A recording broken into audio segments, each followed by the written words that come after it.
We did it. You have so much strength. It is a shame Zeromus had control of your powers. All of you have come. Cecil. ... Cecil, we are evil. We are the hatred of Zeromus. We are Zeromus. We loathe all. His death caused him to double his power. We've intensified his evil. Zeromus. No, now you are Zeromus. This time I will see to it that you are completely destroyed. It is time for you to disappear. Suffer. Die. Our hatred will continue until all is destroyed. It is your turn. Come, join us in hell. Everyone's in trouble! I see. Now is the time to pray for them. Pray for them and this earth. We must pray hard to send our prayers to Sir Cecil. Cecil! Please, take my Sqwale. I'm gonna kill the whole lot of you if you don't come back safe. We are supporting you. Stop joking around, Cecil! Moon, I call out to you. Please accept our prayers. Golbez! You must use this crystal. Zeromus, I can't lose. I just can't. Air horn! Air horn!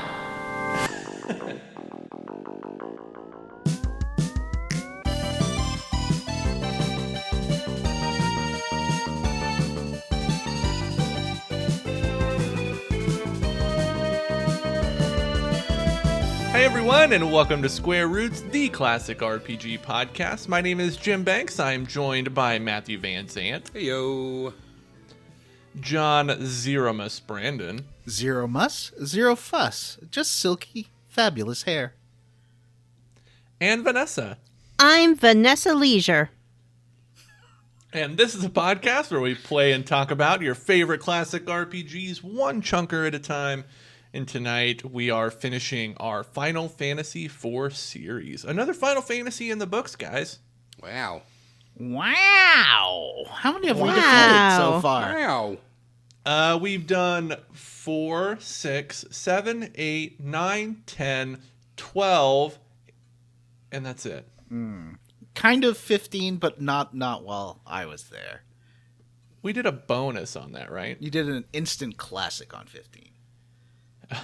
Was Vanessa there for that one? I can't remember. I don't think so. No, But she- probably not. No, well, no, we did another bonus on that like Final Fantasy 15. Oh, like, the prequel movie. Kingslayer. The Kingslayer. That's right. Not a king layer. Vanessa, isn't Igneo your boyfriend, or Ignis, or whatever his name is? I beg Vanessa, your pardon. I Yes? have another recipe for your vagina. I did like him. You're right. If I was going to choose of those dudes a boyfriend for me, it would definitely be Igneous. I mean, he can cook. What more do you want in a man? It's true. He's kind of Is that a good persnickety. pickup line? I have a new recipe for your You have to say recipe and look Recipe, like yeah. Igneo. recipe. Yeah. I mean, I'd say that, like, if you're Igneous or, like, Gordon Ramsay, you can probably get away with it. Other than that, it's going to be questionable. Yeah. Well, guys, I think. Well, no, wait. We're gonna move hot gaming news to the. We're gonna do that when the show wraps, right? 'Cause Yeah. Game Awards are going on right now. Right now, Yeah. Jim is Yeah, but the we've audience actually isn't going to changed know it. that. We can just, we can 'Cause just we're gonna- skip it now and do Yeah, it yeah. again. We had to literally Editing chain magic will Jim put it here. to the wall so that Jim could not watch the Game Awards, and he's so mad because he just keeps yelling about old gods of Asgard. All guards are Yeah, guards. that's.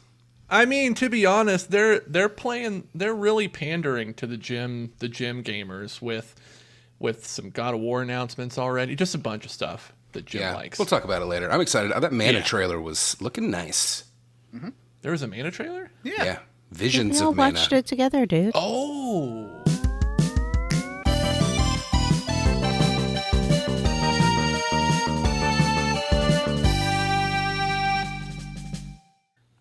Game Awards update. Oh yeah. Hot gaming news. Game Awards. Game Awards. Yeah. I have a question just in general about the Game Awards. I feel like I've only really been paying attention maybe the last 3 years, but how long have these been going on? I have no idea. Like 10 years or something?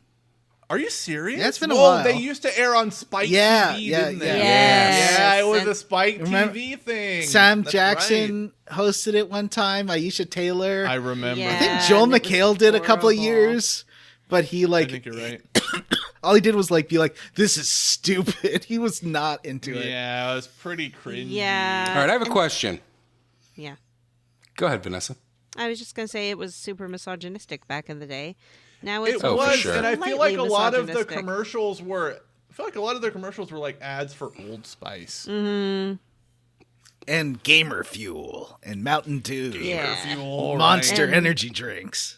I remember, I think Sam Jackson made a joke like, don't you hate it when your wife is nagging you, but you just want to play a video game? And all the gamers watching were like, "Yeah, They don't we have hate our wives." wives." Aww. But None women. of us have wives. But now it's woke. Yeah. Yeah, now it's woke. Now they allow women to speak and not just wear bikinis. And social justice warriors ruined the Game Wait. of the Year awards. Wasn't also, this is the someone on this first- podcast making fun of a girl in a mermaid dress, giggling and shit. saying that she's like, "Oh, is this how I have to be if I want to have male friends?" That's did not it, what I guys. said. I think it should also be called out. This is the first year in the last 3 years where someone from the audience has not stormed the stage and stolen an acceptance speech from a high-profile winner. Well, they had huge which is bodyguards pretty at the hilarious. stairs. That happened. Oh, really? Yeah, pretty hilarious. That happened 2 years Tell in a me row. more. Yeah. I guess the biggest didn't- incident, it wasn't stealing the award, but Jim did run up there after Game of the Year was announced and was like, Baldur's Gate, I'm going to let you finish, but Alan Wake 2 Yeah. was the greatest I game. Well, I tried wanted to to get on ask- stage during the Old Gods of Asgard number and was immediately bounced. tried to do the dance. He wanted to dance with I Alan wanted to Wake. ask, do we want to discuss the announcements first, or do we want to discuss the awards first? Let's talk about the announcements first. Okay. Because there were a few here's ones that I the thought were really exciting. final announcement of the evening. Baldur's Gate 3 dropped on Xbox Series X and S Knew there was going to be a Game Pass announcement. tonight. Was not a Game Pass Whoa. announcement, Jim. Oh, they moved up the release date. They didn't move it up. There has not been a release date for Baldur's Gate on Oh. Xbox. It has already released Wow, on I'd every be other pissed platform. if I had to wait for the Game Awards to learn when it was going to hit my platform. I mean, it's a stealth release. It came out now. It's now. It's there. Lame. I will be buying it as soon as we finish this episode. So, thanks, I patrons. started a. You have a Started another PlayStation. What's playthrough your a couple issue weeks with ago. not playing it on there if you want to play I've been it so trying bad? to. I'm hoping to convince Paul to play it with me because we're tired I of PUBG. forgot is it I mean, not I'm addicted to cross-platform? PUBG, but I'm tired of PUBG. No, I didn't know Is you the could play it with your friends multiplayer now. is not Hey, cross-platform. John or Vanessa, will you get it for the PS5 so that we can play together? Yeah. John, will you get it for the Why PS5? don't you guys just so we get it can for the play fucking multiplayer? Xbox? What's the difference? I already bought it for the PS5. I can. I'll get it for the PlayStation, Jim. But then we could do Like, an I like episode playing about it, it, but it and would I be way wouldn't get more to fun be with other people. involved. You said you Well, wanted you to haven't play bought with it on the Paul, Xbox not yet. with You can us. still buy it on the PlayStation. Yeah. None of you have shown any interest in this game until this moment, and I've waited I've- months I've to play it on started- the I've Xbox started with the the game one multiple person times. who said they were interested in playing it with me. I've started the game multiple times. I'm like 4 or 5 hours into a playthrough. And who This is among us bullying. played Baldur's You have Gate gaslit 2? me. Me. Gaslight, I played gatekeep. it. Girl boss. Girl boss. Girl brat is what I say. Whoa.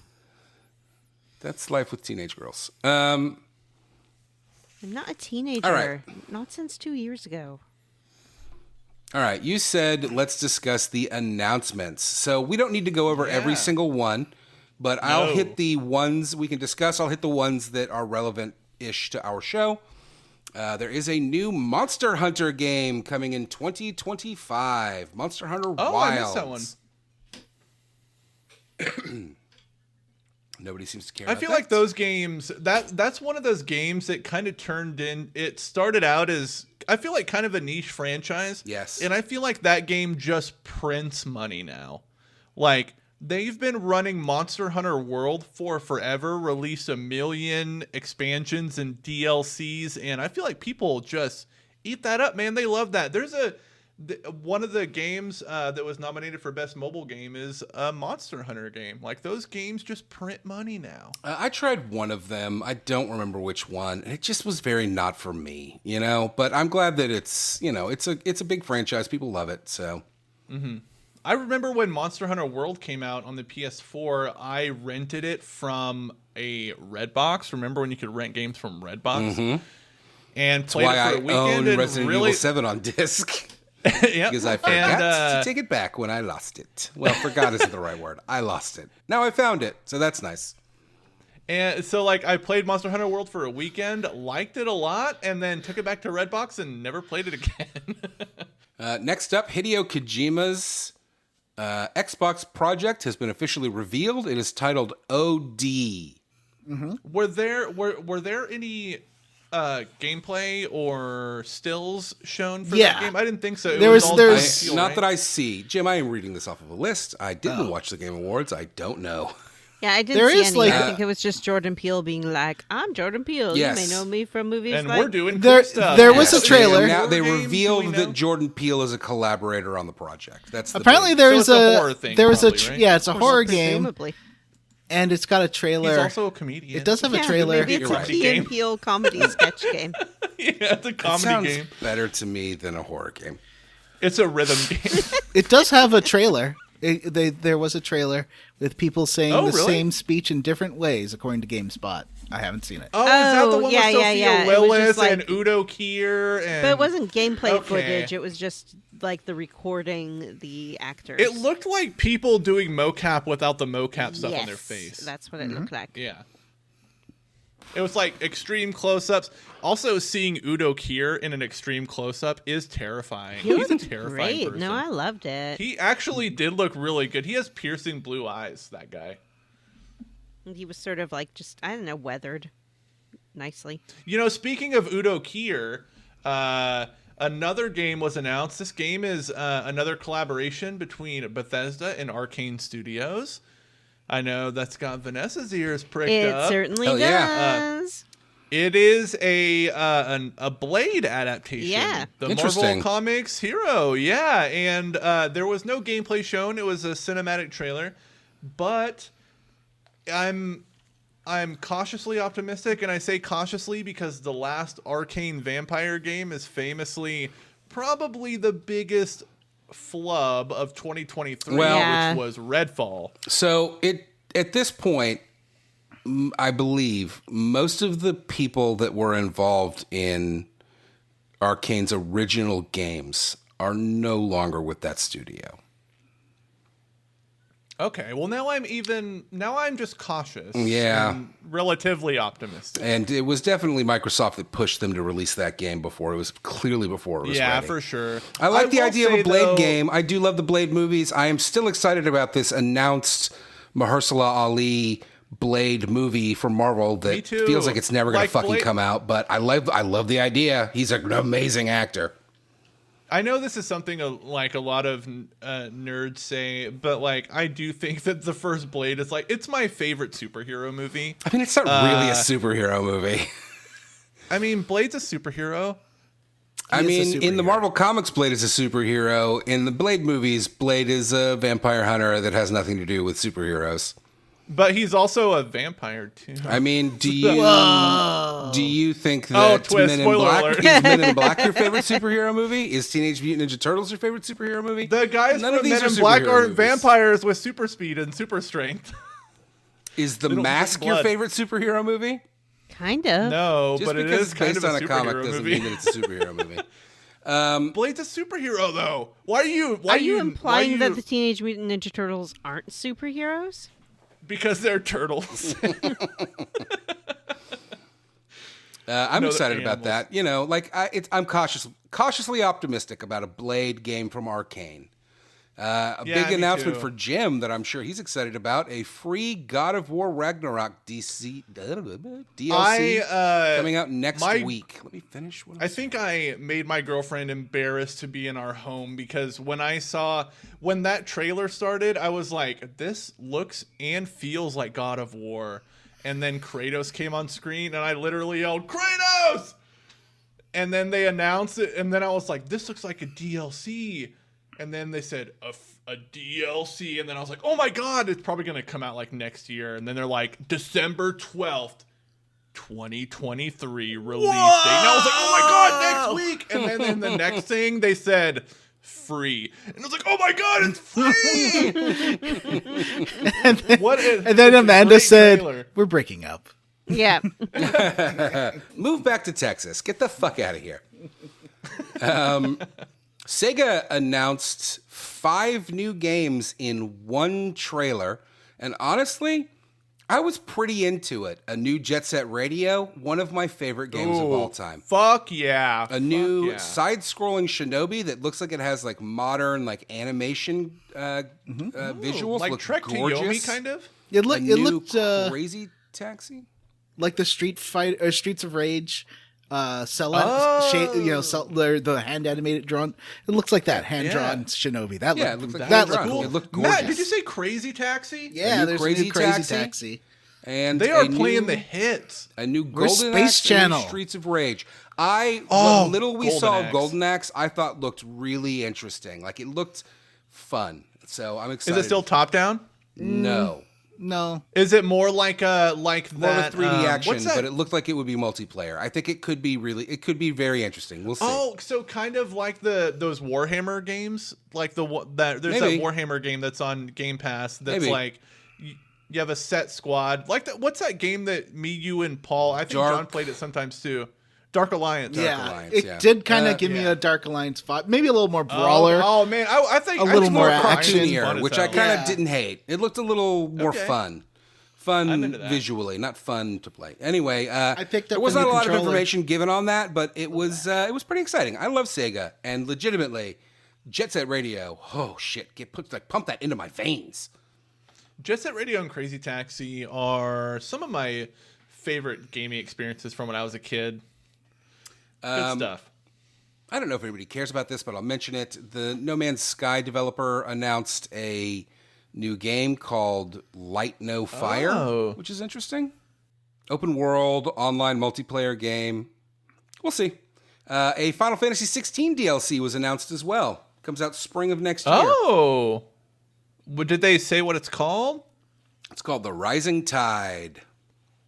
Interesting. Oh, excuse me. They released... Oh, wow. They revealed 2 waves of DLC. Oh. Echoes of the Fallen came out today. Whoa. Oh shit. Hot drops. And- Hot drops. Rising Tide in spring 2024. I know you guys haven't played Final Fantasy 16 all the way through yet, but Yeah, I actually deleted it off of is- my PlayStation to make It's- room for something else. and I haven't talked about it deliberately, but it's pretty good. Yeah, I liked it, but Pretty I got a good. little bored and I got distracted. And at this point, I feel like I'm kind of waiting until we either do a bonus for it or just play it on the show. Yeah, for me, the game clicked when I turned it to easy mode and gave myself a big parry window, big timing windows, and that's when I was like, "Yeah, this game is." I working just for me. I was very interested in the plot, but the combat, which was so like good and interesting to me for the first half of the game, I just suddenly got very bored of, which is weird. It gets but- better. It gets better the more elements that you can take advantage of. Anyways, like that's cool. I'll probably play that soon over Christmas break, maybe. They're remaking one of the most depressing games I've played, Brothers: A Tale of Two Sons. Oh, you. That was a good game, though. Why are they remaking that? I don't know. Why not? I thought it was relatively was new. Yeah, it was 10 years ago. Oh, Yeah. all right. The developers of the Ori games, which are Metroidvania-style platformers, which are fan-fucking-tastic. The developer of the Ori games, Moon Studios, revealed their next game, and it is It's like a pirate game. top-down, like fantasy RPG, ARPG, called No Rest for the Wicked. And I saw the trailer for that, and it did blow me the fuck away. It looks amazing. No, as for the kid, and money don't grow on trees. A big one for the Square Roots family is that there is a new Supermassive game that was revealed today. I thought you were going to go about... no way. I missed that. Oh, You You did. didn't. But it's We based discussed it on as it was happening. Dead by Daylight. did? Yeah, it was the It's called Dead by Casting of Daylight Frank spin-off. Stone, and it is set in the Dead by Daylight universe. It's called what? The Casting of Frank Stone. Let he among us I did not see who that. is I without didn't see sin that. cast You the were there. first Frank Stone. You were I mean- there when it was on, but it was a very doesn't brief trailer. This doesn't There was a matter. guy It with is- a metal helmet. Yes, it looked like a PUBG Cool. helmet with like tusks. It was kind of dumb. Listen, Oh, so they're making a game about like one of the killers that gets sucked into. That's fucking dope. yeah, like I would rather see an announcement for their big season 2 of their games, personally. But I respect that they need to make that money, so make a Dead by Daylight game. What do I care? Do it. I'm sure it'll be good. It seems like a natural fit. You know what I mean? Like I know feel like it nothing makes about sense Dead for by both Daylight. franchises. I know jack shit Dead by about Dead by Daylight Doesn't it have has Chucky actually, in it. Sounds dumb. But yeah, it's got a lot of licensed characters, but it's also got a pretty deep lore that I feel like has a lot of room for tie-ins like this, and I think it's cool that Supermassive is doing it. Yeah. So, and I like their games. Oftentimes Yes. aren't great. They're also clumsy and weird, But they're enjoyable like, and they're fun charming and fun. experiences. I mean, it's Yeah, almost like they're David worth Cage experiencing. games without the, problematic elements. The racism. As a long as big you're not announcement- spending the whole time trying to start generators, because I find Dead by Daylight, the actual game, so boring. Yeah. I I've do not too. played it. Actually, it's like I don't like those. What do they call them? Like asynchronous horror games or whatever. Asymmetrical. Yeah, because it's like 4 against 1. Yeah. That's why it's asymmetrical. I don't like those. They just have never really.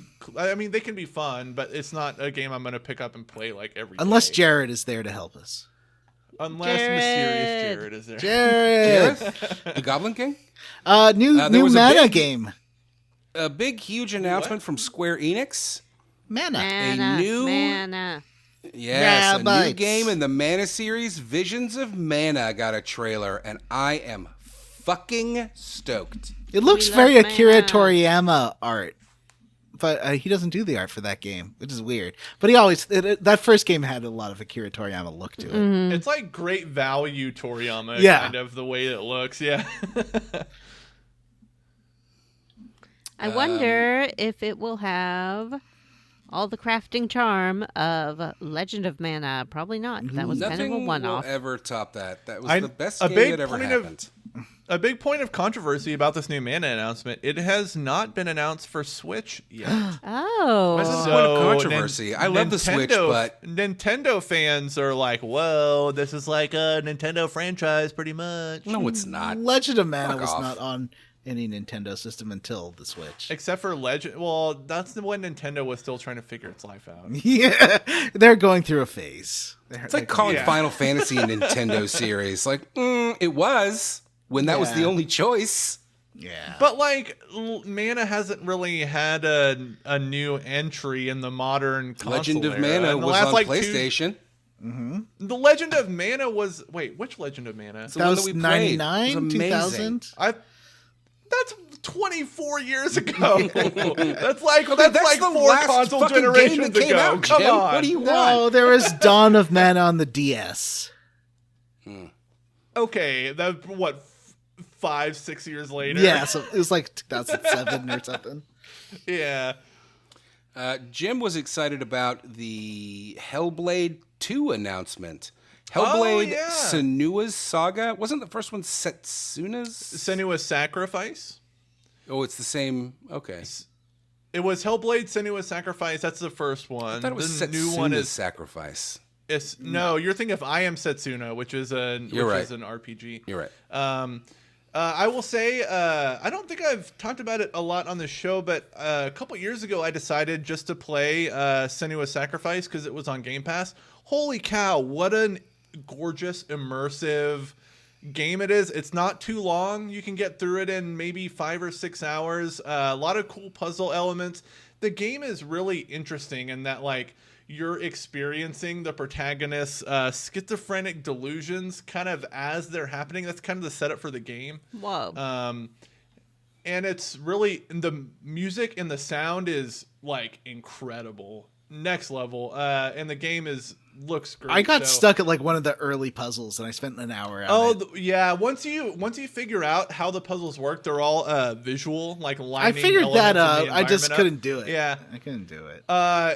Yeah, some of them are complicated too, but it's a great game. And they released the first trailer for Senua's Saga, and at that time it was like Senua 2 or something, and like 2 years ago. And there really hasn't been a lot of news since. So I'm glad to see that it got another announcement. I think like, it got the first announcement was before the Series X was introduced. It was like 2018 or something. It was one of the like proof of concept things where it's like, here's the new Unreal Engine running on Xbox Series X, and it was a quote unquote gameplay trailer.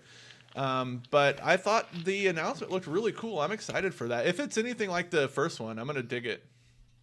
I think that's about. Is there anything else you folks want to talk about? There's one more. It's not. There was a bunch more, but we don't want to go through everything. But one more that I wanted to mention is that there's a new sci-fi RPG coming out called Exodus. Developer is Archetype Entertainment, and it is a bunch of ex-BioWare developers. So that's worth keeping an eye out for. There was also some sci-fi game that was introduced by Matthew McConaughey. Oh, I missed that. Where he's like, I did a voice in this, but then he's not in the trailer at all. Oh, that's funny. Weird. I don't give a shit about Matthew McConaughey. He's like, hey, I'm Matthew McConaughey. I'm getting into video games. I did a voice in this game. It's a sci-fi game, and I know about time dilation. And then the trailer started, and it's kind of about like black holes and traveling through them and stuff. It's called Trav. I don't remember what it's called. But it didn't. I was gonna say Travelers. They say Travelers in the trailer. But it was all there was some gameplay stuff in it. It looked interesting. I couldn't tell whether it was like online multiplayer or not though. I hope not. Oh, sorry to yawn in the microphone. Yeah, Let me me too. say that again. I hope not. All right, let's talk about the winners. We don't need to go through all of these. A lot of them are shit that I could not care less about.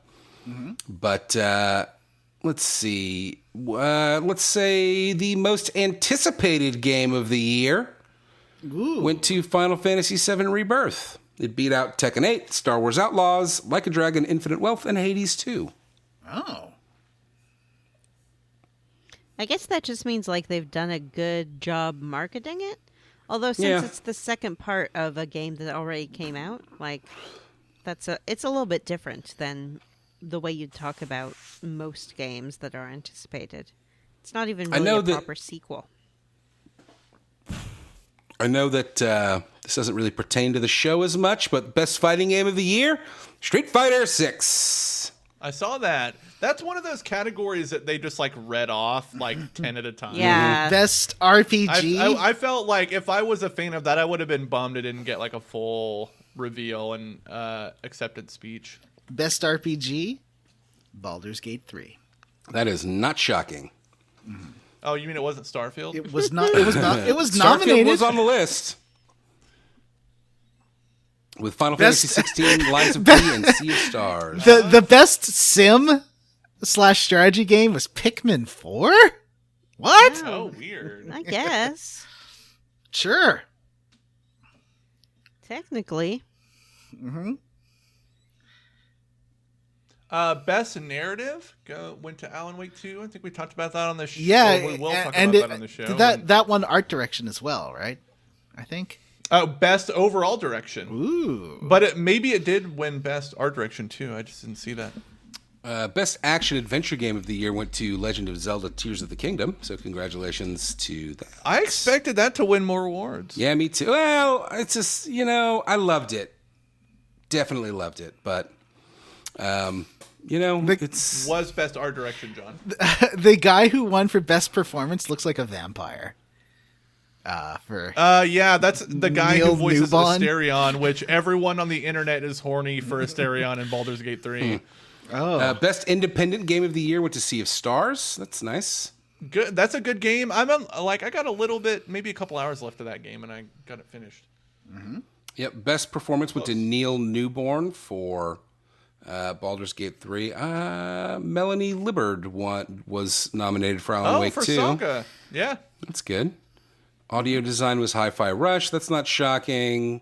Score and Hi-Fi music Rush was is Final such a good Fantasy game. 16. Art direction was Alan Wake 2. We all know that Jim is horny for Alan Wake 2. Also won Best Narrative. Last of Us won Best Adaptation. The competition there was weak. Castlevania Nocturne, that Gran Turismo movie, Super Mario Brothers movie. I mean, look, I know it made a lot of money, but nobody that saw it, other than it wasn't a child, liked it very much. Yeah. Twisted Metal was on there. That was fun. Twisted Metal. Yeah, I like that show. It's not as good as Last of Us, for sure. No. Alan Wake 2 did win Best Game Direction, but Game of the year. Vanessa and I's predicted? Yep. Game of the year was, drumroll please, John? Baldur's Gate 3. Not a huge shocker. I haven't played it. Alan Wake 2, my pick, but I thought it was going to be a bunch of Nintendo fans going either for Zelda or Mario. I was wrong.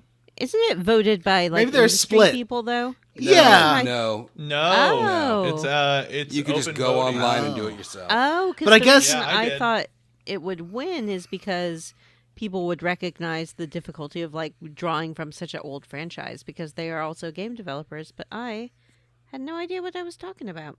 Well, there were. I think the judges picked the top 6. I think, Okay. and then it was the I guess people voted. Interesting. Yeah, you're right.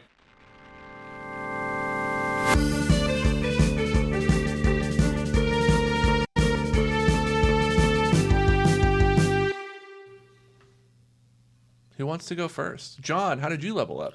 Well, I did see a film. I saw a film called Ready or Not. Oh, I thought you were going to say Ready Player One. Yeah, me I too. thought you were going to say The Hunger Games, The Ballad of Songbird and Snake. I've only read the first book. I haven't. Oh no, I did see that first movie. It was okay. It's a prequel anyway. I don't think it matters. It doesn't matter. And Ready or Not is pretty good. I've been thinking about that ending. It had a good ending. Which one is that? And can you remind me? Okay, it's got the blonde lady in a wedding dress being hunted by rich people in their house. Oh, yeah. That one. Yeah, that was good. Yeah, it was a good What was movie. the ending? The ending. Oh, that's a spoiler. Well, we can warn our listeners. Skip ahead if you Warn want. them now. Alert. Or we can edit out the spoiler. Who's Yeah, editing this, by the way? I guess I am. Yeah, Johnny. you are. So the ending is Yeah, this one's they gonna all suck. they don't kill her by sunrise, so they all explode. Oh, yeah. And then Yeah. I really she's enjoyed leaving. that because the whole movie, that you didn't have any hint that this was a real thing. I think the audience just assumed they were all insane. Yeah, of course. And Or it was just a lie. yeah. Yeah, I did. motivate her. They do foreshadow the tiny little twist at the end, though, where because the Mark, I think it was Mark who was he saw the ghost of that guy in the chair one time.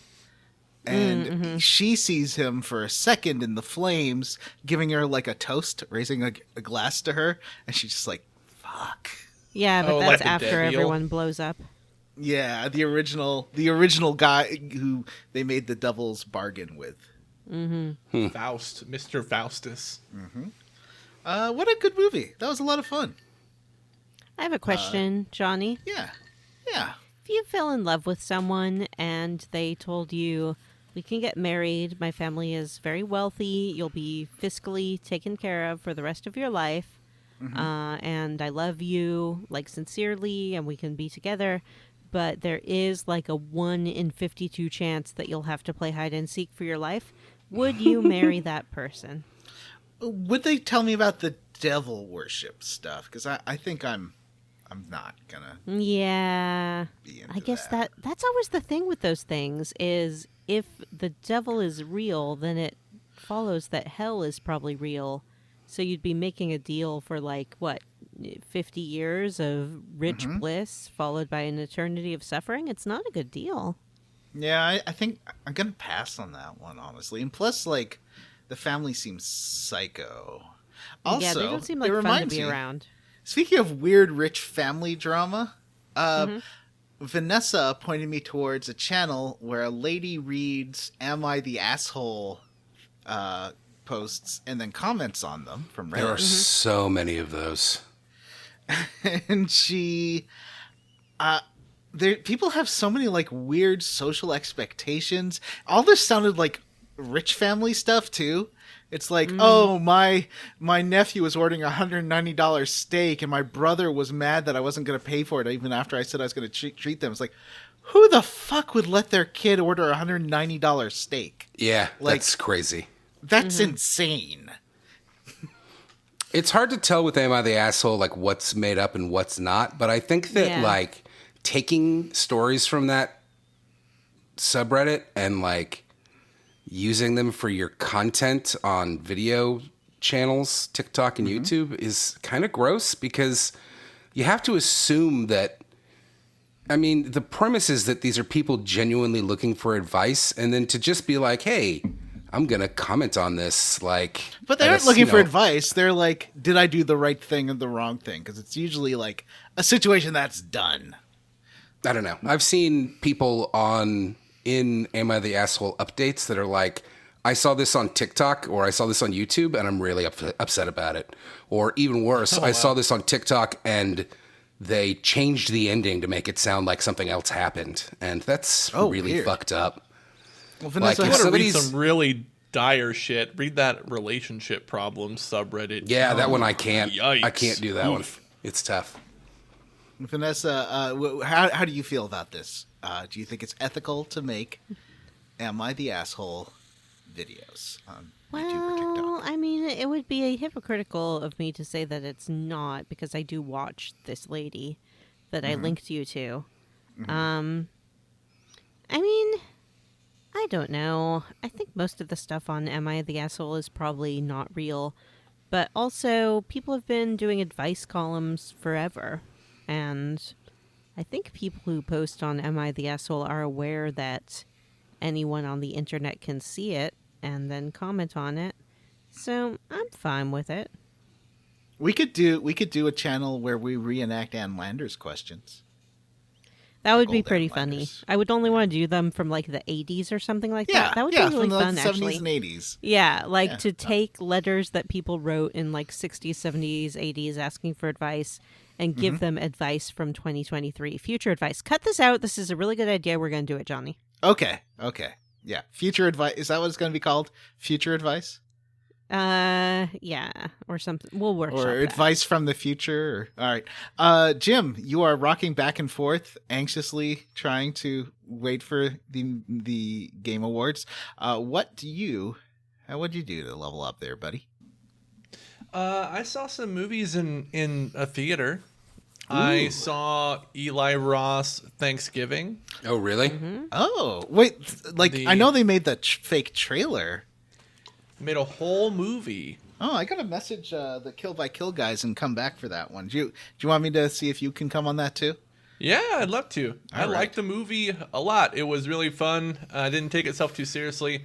Had some really creative kills in it. It was kind of like a Thanksgiving version of Scream in a way. Slasher movie with teens in it, kind of a whodunit kind Did they of keep vibe. the gymnast kill in? The trampoline? Yeah. Yes, they sure did. Oh boy, because they do a cut at a very prime moment in that trailer. Yeah.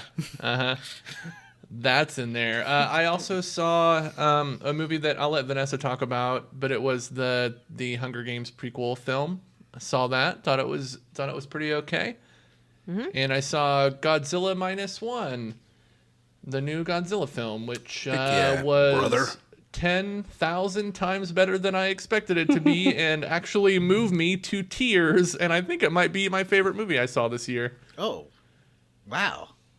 Huh. Yeah, I had tears rolling in the theater, man. I think mine's good at stuff. that was it Asteroid City. Oh, I haven't seen that. Oh, I'm not a but we big should Wes save that for Anderson that dude. Save that for the bonus you want to do. Oh yeah. What bonus? And we were gonna do like a 2023 wrap up, Like favorite things. bonus. I really need to watch yeah. Asteroid City. I can't forget about it. It's on Peacock, I think. It's really good. And that's definitely my favorite movie this year. And I've also been playing Cyberpunk 2077 Phantom Liberty, and boy howdy, is that a much better game now. All of the skill trees actually make sense now, and loot scales with you as you level up in the game. So like when you're a high level like I am, all the loot is good. The smart weapons are actually fun to use. The perks make a big difference in the gameplay. There's tons of cool quick hacks you can do. There's tons of new ones, like you can make enemies' vehicles explode. You can force enemies to commit suicide if you have the high enough level quick hack. You can do tons of cool stuff. So, I don't know. I know we were all kind of lukewarm on it. I know Vanessa really liked it. But it's 10 times better now. It's so much fun. I feel like it's the game that 10 they whole probably times? wanted to release 3 years ago. 10 whole times at least. Didn't they say there's another content pack coming out with more like upgrades? They just released an update a couple days ago that included like putting a rail, like a metro rail system in Like a that's star interesting. rail? Night City. Like a Honkai? Star Yeah, rail? like a honky star rail. Well, that's racist. There is there's a rail system now. It's just better and it's fun, and I feel like I'm overpowered and I can hack stuff and I'm really strong. I can rip doors open. I can shoot people in the head really easy because I'm really good with handguns. It's a fun game. Recommended. Vanessa, how did you level up? Well, I still have more to say about my Star Wars adventure. Yay! Is this finally the Dominic Gleeson episode? Well, I guess it should be, shouldn't it? The Dominic Gleeson element isn't really gamified in a way that I'd usually talk about in the show, but it's level up. It's not all game all the time.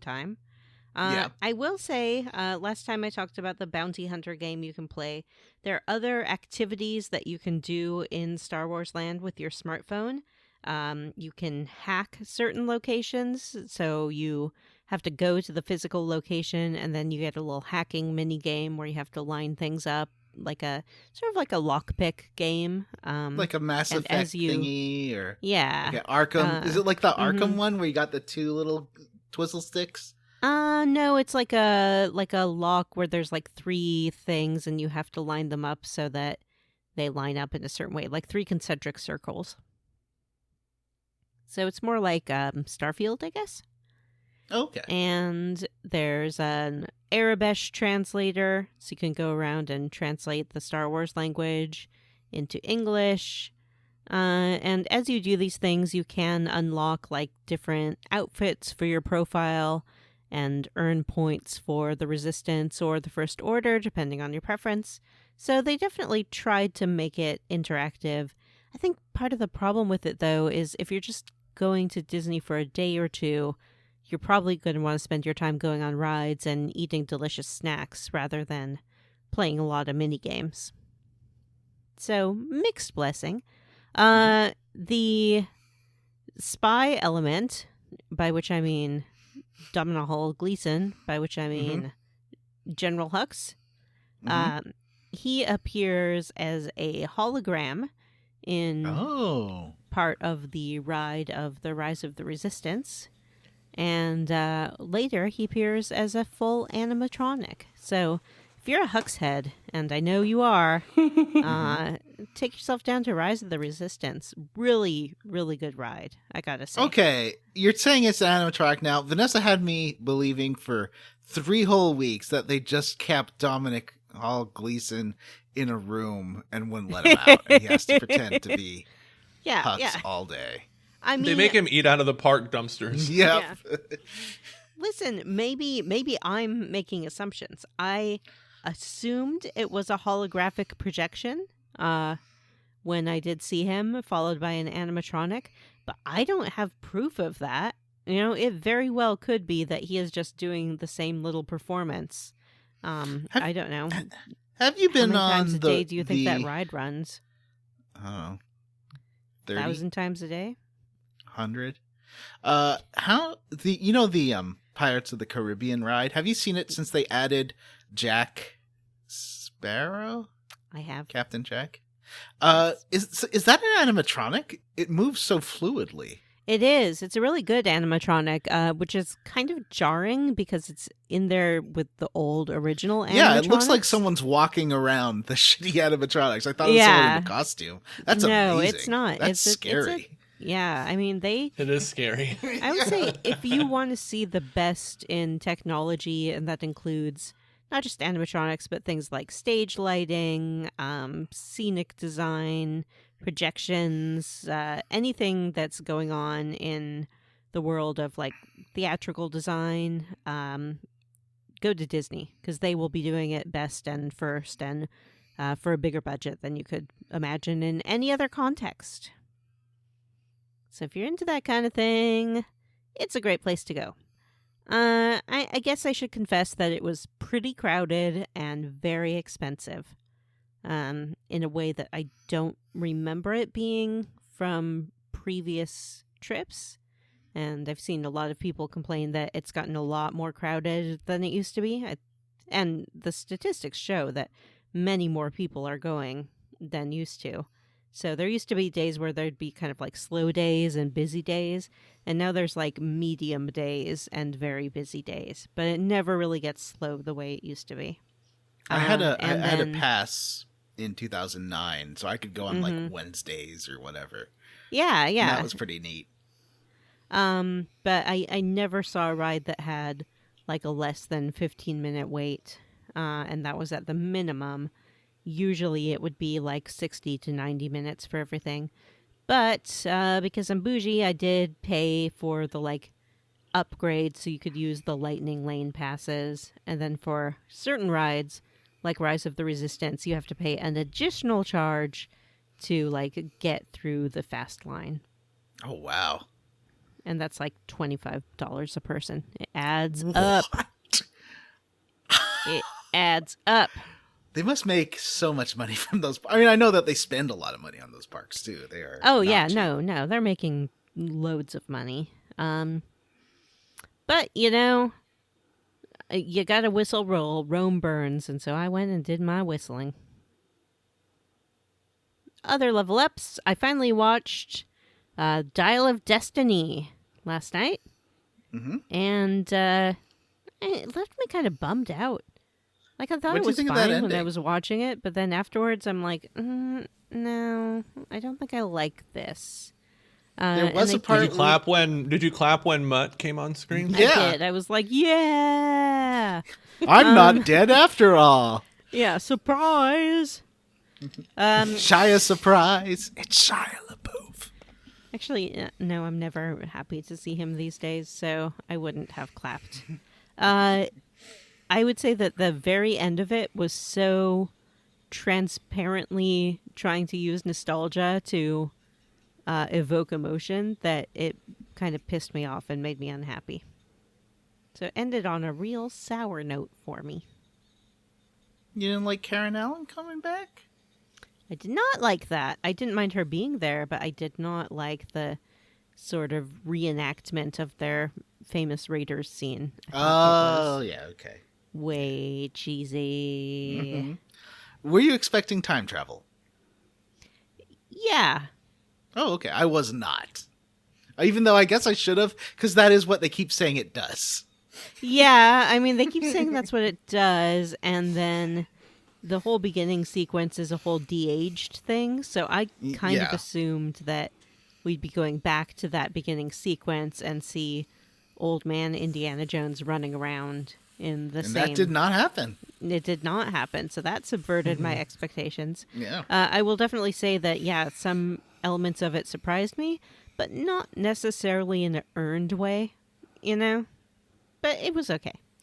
It wasn't as bad as some people said it was, and it was nowhere near as bad as Kingdom of the Crystal Skull. Did you agree with me that one agent lady felt not used properly?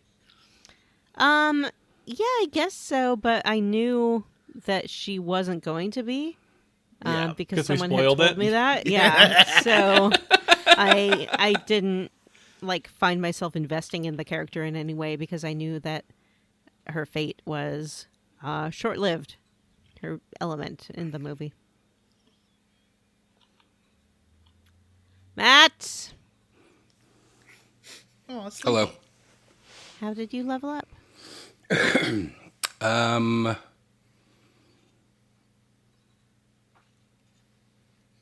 Well, I haven't done a ton this week. I've been a busy boy with boring stuff. I did read an old limited comic book series called Black Summer by Warren Ellis, who I think maybe canceled now. I don't know. I believe he is. Well, I read Who it. isn't, though, nowadays? Am I right? Am I right? I don't know. I can't keep track. What do you want from me? I'm sure he's a piece of shit. I don't care. I read a older comic book series by Warren Ellis called Black Summer that had, not the most original premise of a group of superheroes and one of them goes rogue. It came out, I think, initially in 2007, and what got me interested in it is that basically the first thing that happens is that the kind of Superman-ish stand-in, though none of them are necessarily straight analogs for any other characters, murders George W. Bush and then gives a press conference covered in his blood. What? And it was... I saw that going around online and was like, I want to see what this is, because it was only 8 issues. And it was pretty interesting. It was kind of, the setting was that there was one group of superheroes and that they were all kind of techno heroes who had kind of gene engineered themselves, and they each had different abilities, but it was not so much abilities as different uses of this technology. And anyway, as a lot of these series start, it's years after their formation, and they've basically broken up, and things are strained. And the series starts with the kind of Superman stand-in deciding that nobody's above the law and that the war in Iraq is illegal. And so he straight up murders George W. Bush. It doesn't show that, but it is very heavily implied, and he does specifically reference the Iraq War, and that he believes that he and his super team were intentionally led out of the country before 9/11 happened, implying that was an inside job. And it was pretty good, actually. I really liked it. If you have any desire to read kind of a one-off, interesting, heavy political commentary comic book, the premise of the superheroes gone bad thing it's particularly now absolutely done to death. But this was its own kind of unique take on it, and I really enjoyed it. Black Summer. Had never heard of it. Came out 15 years ago. Wow. So, yeah, it was wild. It was fucking wild. And other than that, I have not been up to much, I guess. I can't think of anything I'm watching right now that I'm caught up on. I haven't seen any new movies. I want to go see Godzilla -1 this weekend. We'll see if I can squeeze the time in, but I'm hoping to. I finished Alan Wake. Everybody knows that. It was amazing. It blew my mind. That's it. That's how I leveled up. Sweet. Who wants to sing the Questlog song this week? This is a new thing that I want to make somebody do every week. Jim. Sing the Questlog song? Mm-hmm. I don't want to. Sing Rise the song to in the your occasion, heart. Jim. Yes, Sing the and song that's step in your up. heart. You can do it. No. Sing could the do it song like that's a- in your heart. Jim, do better next week. Vanessa, take us Okay. away. Well, sometimes you don't want to sing 'cause you're feeling mighty shy. But you don't have to be that way 'cause you're one of our favorite guys. Jim Banks, we believe in you. If I can do it, you can too. Sing the quest log song every day. Aw, that was beautiful. Did you say if I can't do it, you can too? I thought I said I can, but if I Oh, okay. can't, again, You're right. Yeah. do I need to re-record the quest log song? I cannot No, because I don't no. remember what I sang. Yeah. Jesus fucking Christ. Jim is now chatting in the fucking Zoom chat. Well, I What? don't What have that about open. Final so Fantasy it's fine. VII. Yeah. You told me not to say anything. Burn him down. It's fine. Audibly. It's fine. They did just show a Final Fantasy VII trailer that confirmed that Aerith isn't going to die, so that was big news. Wow. What? That seems like Yeah, a I saw weird decision. I saw Sid Highwind too, and by golly, Does she I'm excited. parry Sephiroth's blade? She rolls out of the way at the last second. Yeah. Really? No, Oh. I don't know. It's Cloud gives her a phoenix down, and she's fine. should have done that. Why didn't I do that last time?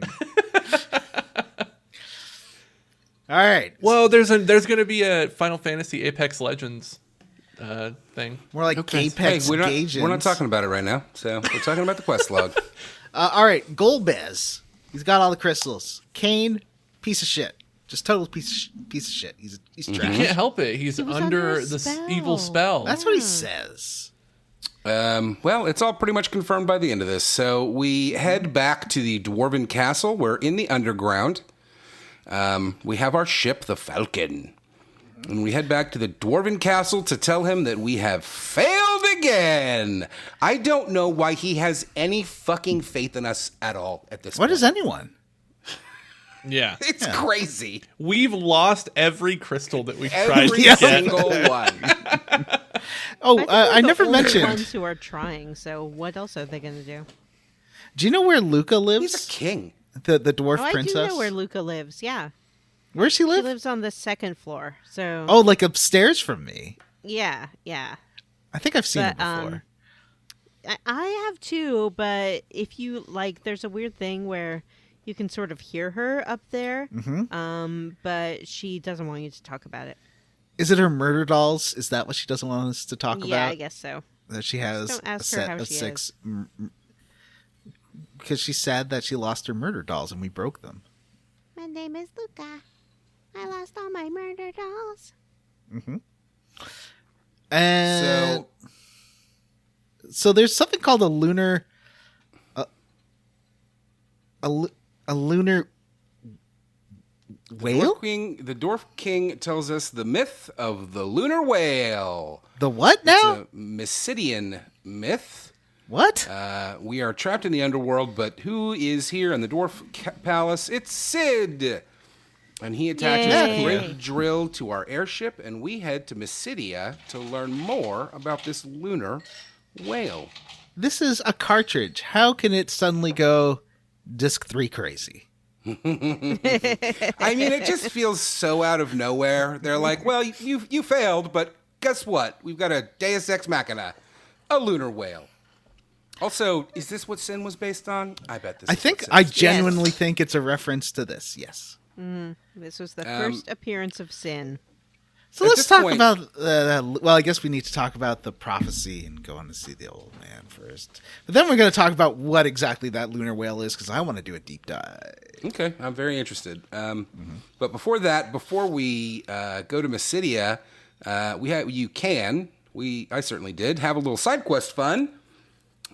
You can go start the Excalibur quest. Did anybody do that? I did that. I did it too. I didn't because I didn't find. Oh wait, yes, I did. It's funny because Yes. you're gonna get a better sword really Yeah, it's soon not even the anyway. ultimate weapon. So, like, who cares? Which one's the ultimate weapon? Then? Ragnarok. The one you get in the last dungeon. Mm-hmm. Oh, I didn't find because I wasn't using a guide. I didn't find that secret area. I mean, I wasn't using a guide either. But I guess I could turn my encounters off. Yeah, I did could have too. I one was playing the spot that Pixel I Remaster. could see one. Oh, we'll talk yeah, about it let's later. talk I could about see that. one, and I couldn't figure out how to get. Let's to talk that. about Oh, what I got happened them to all, I Johnny. think. Because Johnny was like, I'm going to play this on the Retron so I could just play it on the big yeah. TV. And I plugged my card in, and it was like downloading saves, and then nothing happened. The saves weren't there. It's like, it's not reading my saves right. And I tried downloading the saves a few more times from my cart. It didn't work. So I plugged it back in my Super Nintendo. All the saves were deleted. No. All of them. How'd that happen? The Retron flashed the ROM somehow, or the RAM somehow. I don't know how, but it did. So I saw Matthew's underwear. Try to control yourself. And it just erased all my saves. So I had to start over.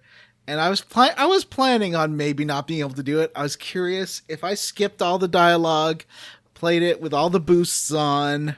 I didn't turn off encounters except a couple of times, like those annoying bonus dungeons in the underworld. That's the only time I turned off encounters, because those ones are particularly annoying. Like the one with the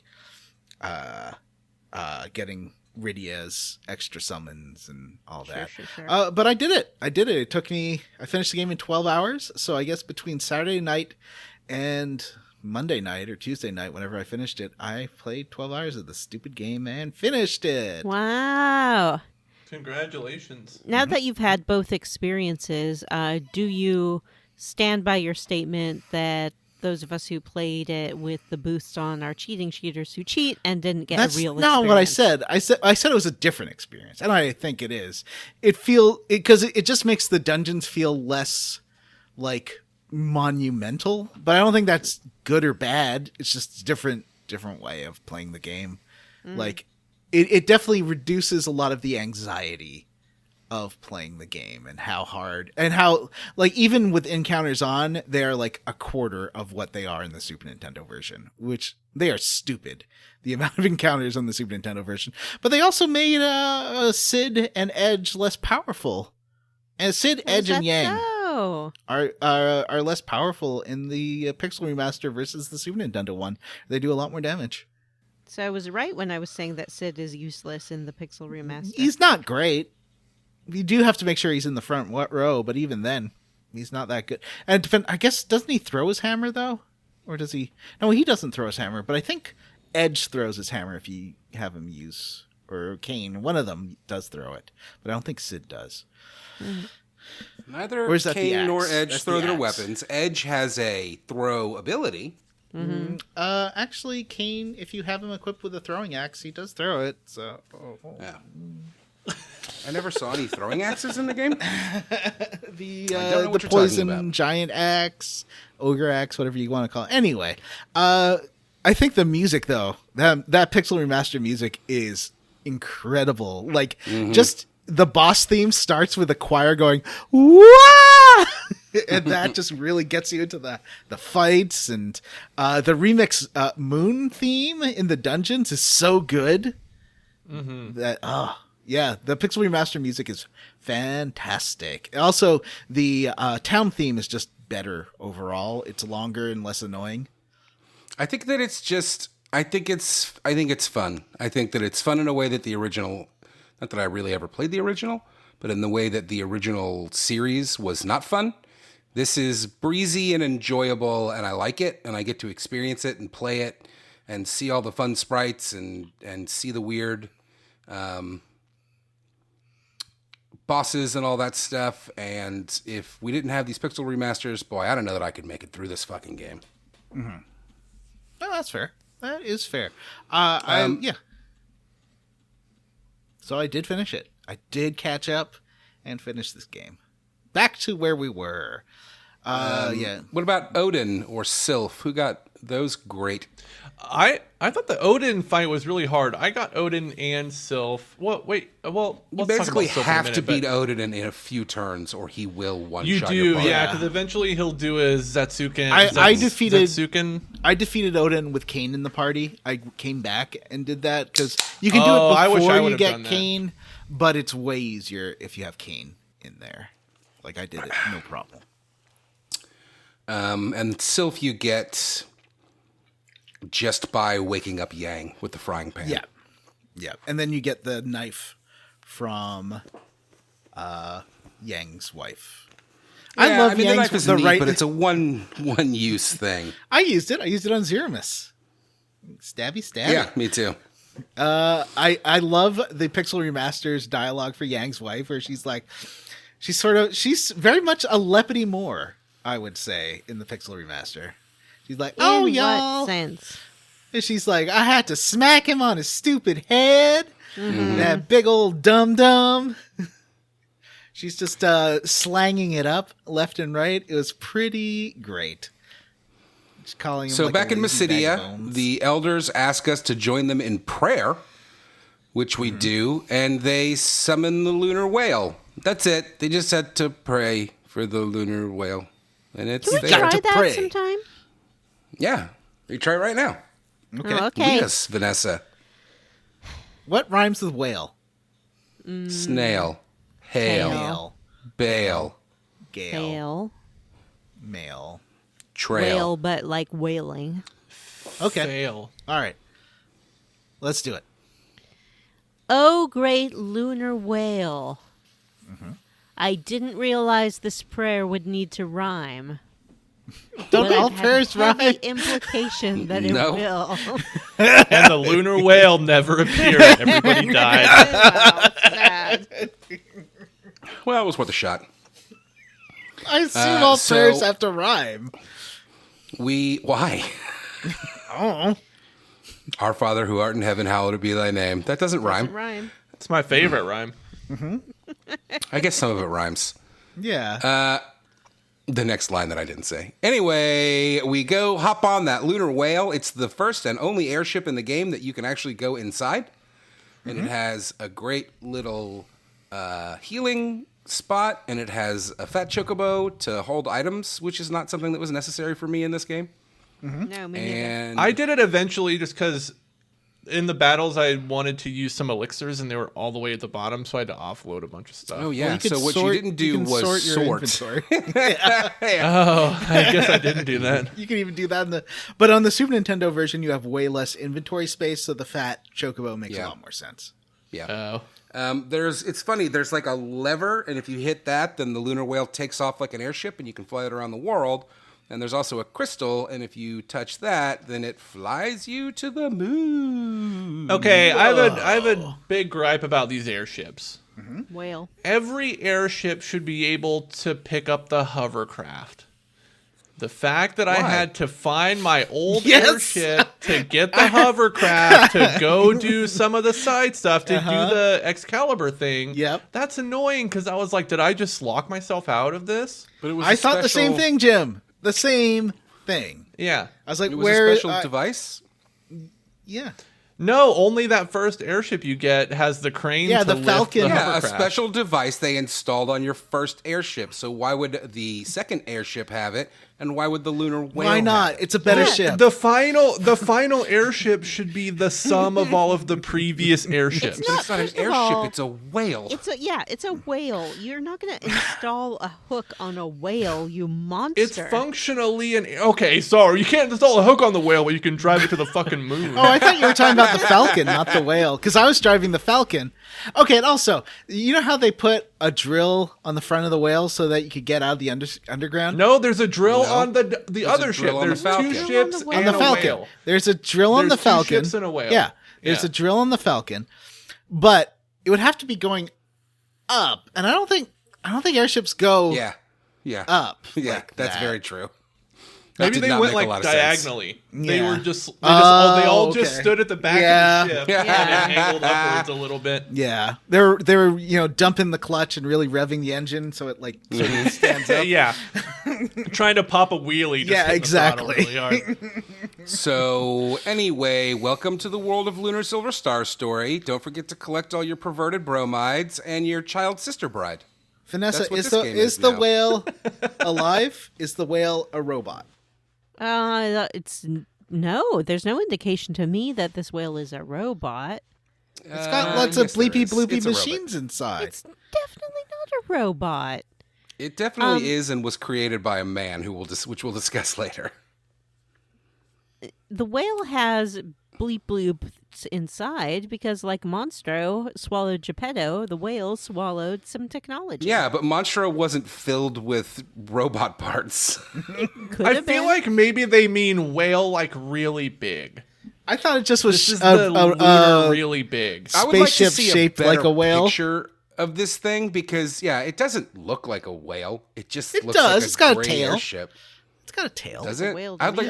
like to see a better It's got a picture big of this. whale. It's got a big whale tummy on it. It's got like those whale tail thongs like what you were wearing a minute ago. Oh God. John's gonna write Dear Diary. I saw Matthew's underwear. I love it when he brings it up. It's like, yeah, no, you're right, John. I'm fat and my shirts don't fit good. Thanks for bringing it up every single time. I love it. It makes me feel great. Aww. So we wandered around the moon for a while. It's basically just a bunch of caves, interconnected caves. Not a lot going on the moon. Not a lot. Yeah, there's What do you one expect to be going on summon. up there? There's one Well, there's people that live there, which we'll learn in a minute. Whalers? optional summon. Wait. Whalers on the moon. The lunar Whalers whale on the moon. takes you to the moon. That's why there's whalers on the moon. Holy shit! Think I don't about think it. that's the joke they were making No, I don't think so either. in that season 1 Futurama episode. I've only seen like the first 3 seasons of Futurama. Give me a break. Oh, really? Yeah. I watched the whole thing a few years ago. It gets progressively worse. The final episode was great. Then the new season undid it. So Yeah, that happened to Red Dwarf too. we have to make our way through a bunch of interconnected caves to a crystal palace. And once we get to the crystal palace, we get the biggest fucking lore dump in the game. So much so that I literally had to write 4 paragraphs just to contain it. Ooh. You wrote. Once we get inside the crystal palace, we find a man. Well, I'm his getting name- to getting He's kind to of a man. getting to the Crystal Palace. Tricky. You have to like look at the map and really look at it and be like, okay, how do I get there? Because you can only land in certain parts. Yeah. You got to take tunnel A to tunnel B, and then do a little jiggy jog around. Then take tunnel C to tunnel D, and then do a little joopsy jump. mean, Picking the first tunnel is difficult, but after that, it's a one-way path. You're Yeah, a it's pretty one-way path. much straight through. Yep, I'm a one-way path. So we meet a man path named right up your butt. Fusoya, and he tells us a lot. All right, gang. So let me just get through this first bit. He tells us that he's the protector of the Lunarians, who are aliens from a planet that was located between Mars and Jupiter. What? Okay, This first is of all, Earth? yeah, Destroyed. hang on. Yeah, what? Because this is our first confirmation in this game that it does take place on Earth, and it's been Earth all along. It has been Earth all along. Every fucking one of these games is Earth all along. They've been calling it Earth the entire game, though. Yeah, but I mean, They meant, like, you the do that all the other time. Meaning of Earth, like, Yeah. hey, I need a bit of Earth to plant this flower. Well, they in. would just call it Gaia or Terra, like they do in other games. I think that maybe it was Terra. Is it Terra in the original version, John? Because I know that the Terra Cave is. Oh no, that's the next game. That's Final Fantasy This is 1. what happens when you play too many Final Fantasies at once. Yeah, you're not wrong. Yeah, so this is Earth. just like Final Fantasy they- VII. They were aliens that And lived on a 10. planet that was located between Mars and Jupiter, and it was destroyed. So the Lunarians went to Earth, but they found the inhabitants were too unevolved. So they created a second moon, and they went there to hibernate until the humans were more evolved. But one Lunarian named Zeromus refused to go to the moon and hibernate. He wanted to raise the Earth and make a new home there. Why do you have to raise the Earth? Why can't you just like buy property? I don't know. He didn't want to live with the savage humans. Yeah, he hates us. It makes sense. I hate us. So you're saying Fusoya was able to seal colonizer. Zeromus away, but Zeromus continues to channel his evil to corrupt the people of Earth. And that is why Golbez is collecting the crystals. Zemus is going to use these crystals, Wait, which are... Why is Golbez doing what Zemus says? Because It's like Zemus, Zemus like, in his is head, channeling man. his evil into Golbez. He's controlling Yeah. him. So he's not just like it's not like Ghostbusters 2 where it's like an overall evil. It's like he channels into specific people? Yeah. Okay. Yeah, he's like a dark place from Alan Wake 2. It says specifically that he can only really like control people that have evil in them, though. So it's like anybody that's corrupt, he's able to corrupt himself. But also, much like in Kingdom Hearts, they explain that everyone has a little bit of Yeah. light and a little bit of dark. A little bit of evil. We learned that the crystals that we've been chasing are power sources, and that is what Zemus needs to accomplish his goal. He's going to use these power sources to activate the Giant of Babel to destroy everything. Fusoya also tells us that the lunar whale was created by his brother Kluya, and that Kluya loved the Earth and fell in love and had a bunch of children, and that he was Cecil's father, and that was the voice we heard on Mount Ordeal. He was a real like what's the name of that god that had all the kids? Zeus. All of them. Yeah. He was a real Zeus. Clue. And Yeah. finally, Terrible name. Yeah, it's fucking terrible. Finally, Fusoya tells us because we are Kluya's son, Cecil has the power to stop Zemus, and he tells us to go to the Babel Giant, and he can get us through the barrier that protects us. And he joins our party. He's a kick-ass black and white mage, and I took him with me to fight Bahamut so that I could get the Bahamut summon. He doesn't have enough MP. I no, I say that right. He doesn't have enough MP. No, he's like Tella. He doesn't have much MP. It's fucking annoying. But here I realized I hadn't been using Holy, and Holy does a holy heck ton of damage. I feel like Holy, Quake, and Flare all do a metric ton of damage. I used Flare almost exclusively, and it did do 9,999 damage almost every time. When you say did a flare, lot can you of say it like flare? Yes. You know, like I used Flare almost exclusively. Anyway, that was our big Fusoya info dump. It kind of explains everything that's been happening in this game. Also aliens, also Earth, also Secret Big Bad. So, Jim, What's the since name of the all Big Bad these at the end of Final Fantasy IX? It's chaos. No, it's not chaos. Jim, since Final Fantasy VII also takes place on oh, that's right. Thank you. Is this a Necron situation? That's my question. It Yeah, definitely it is 100%. Well, especially Zeromus, because that's something else. Yeah. Yeah, Zeromus What's is that? the We Necron. haven't talked about it yet, so I don't know what you're talking about. So currently, no. This is right now. It's more of a Garland situation in Final Fantasy IX, where there's Good. That's a great analogy. Yeah. Yeah, it's exactly the situation for Garland. Yeah. So, Jim, I don't remember who Garland is. Remember that Garland is the guy who created the Kuja and Kuja and Zidane Zidane, and yeah. all the other clones. And they lived Garland in a was big the ship real in space. name of the princess. No, that was Princess Garnet. Garnet. Yeah. Yeah. Mm. And Garland's Garland also was the name of the big bad in Final Fantasy 1. No, that's Chaos. It is. But it all is also Garland.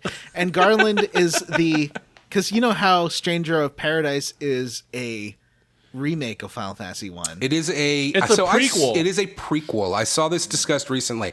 I thought it was a remake too, and I saw a whole fucking argument about it online. But and you're realized playing as it is a Garland, and he prequel. likes Linkin Park, I guess, or Papa Roach, or I don't know. Okay, well, I like Linkin Park and Papa Roach, and I like Garland. Thank you.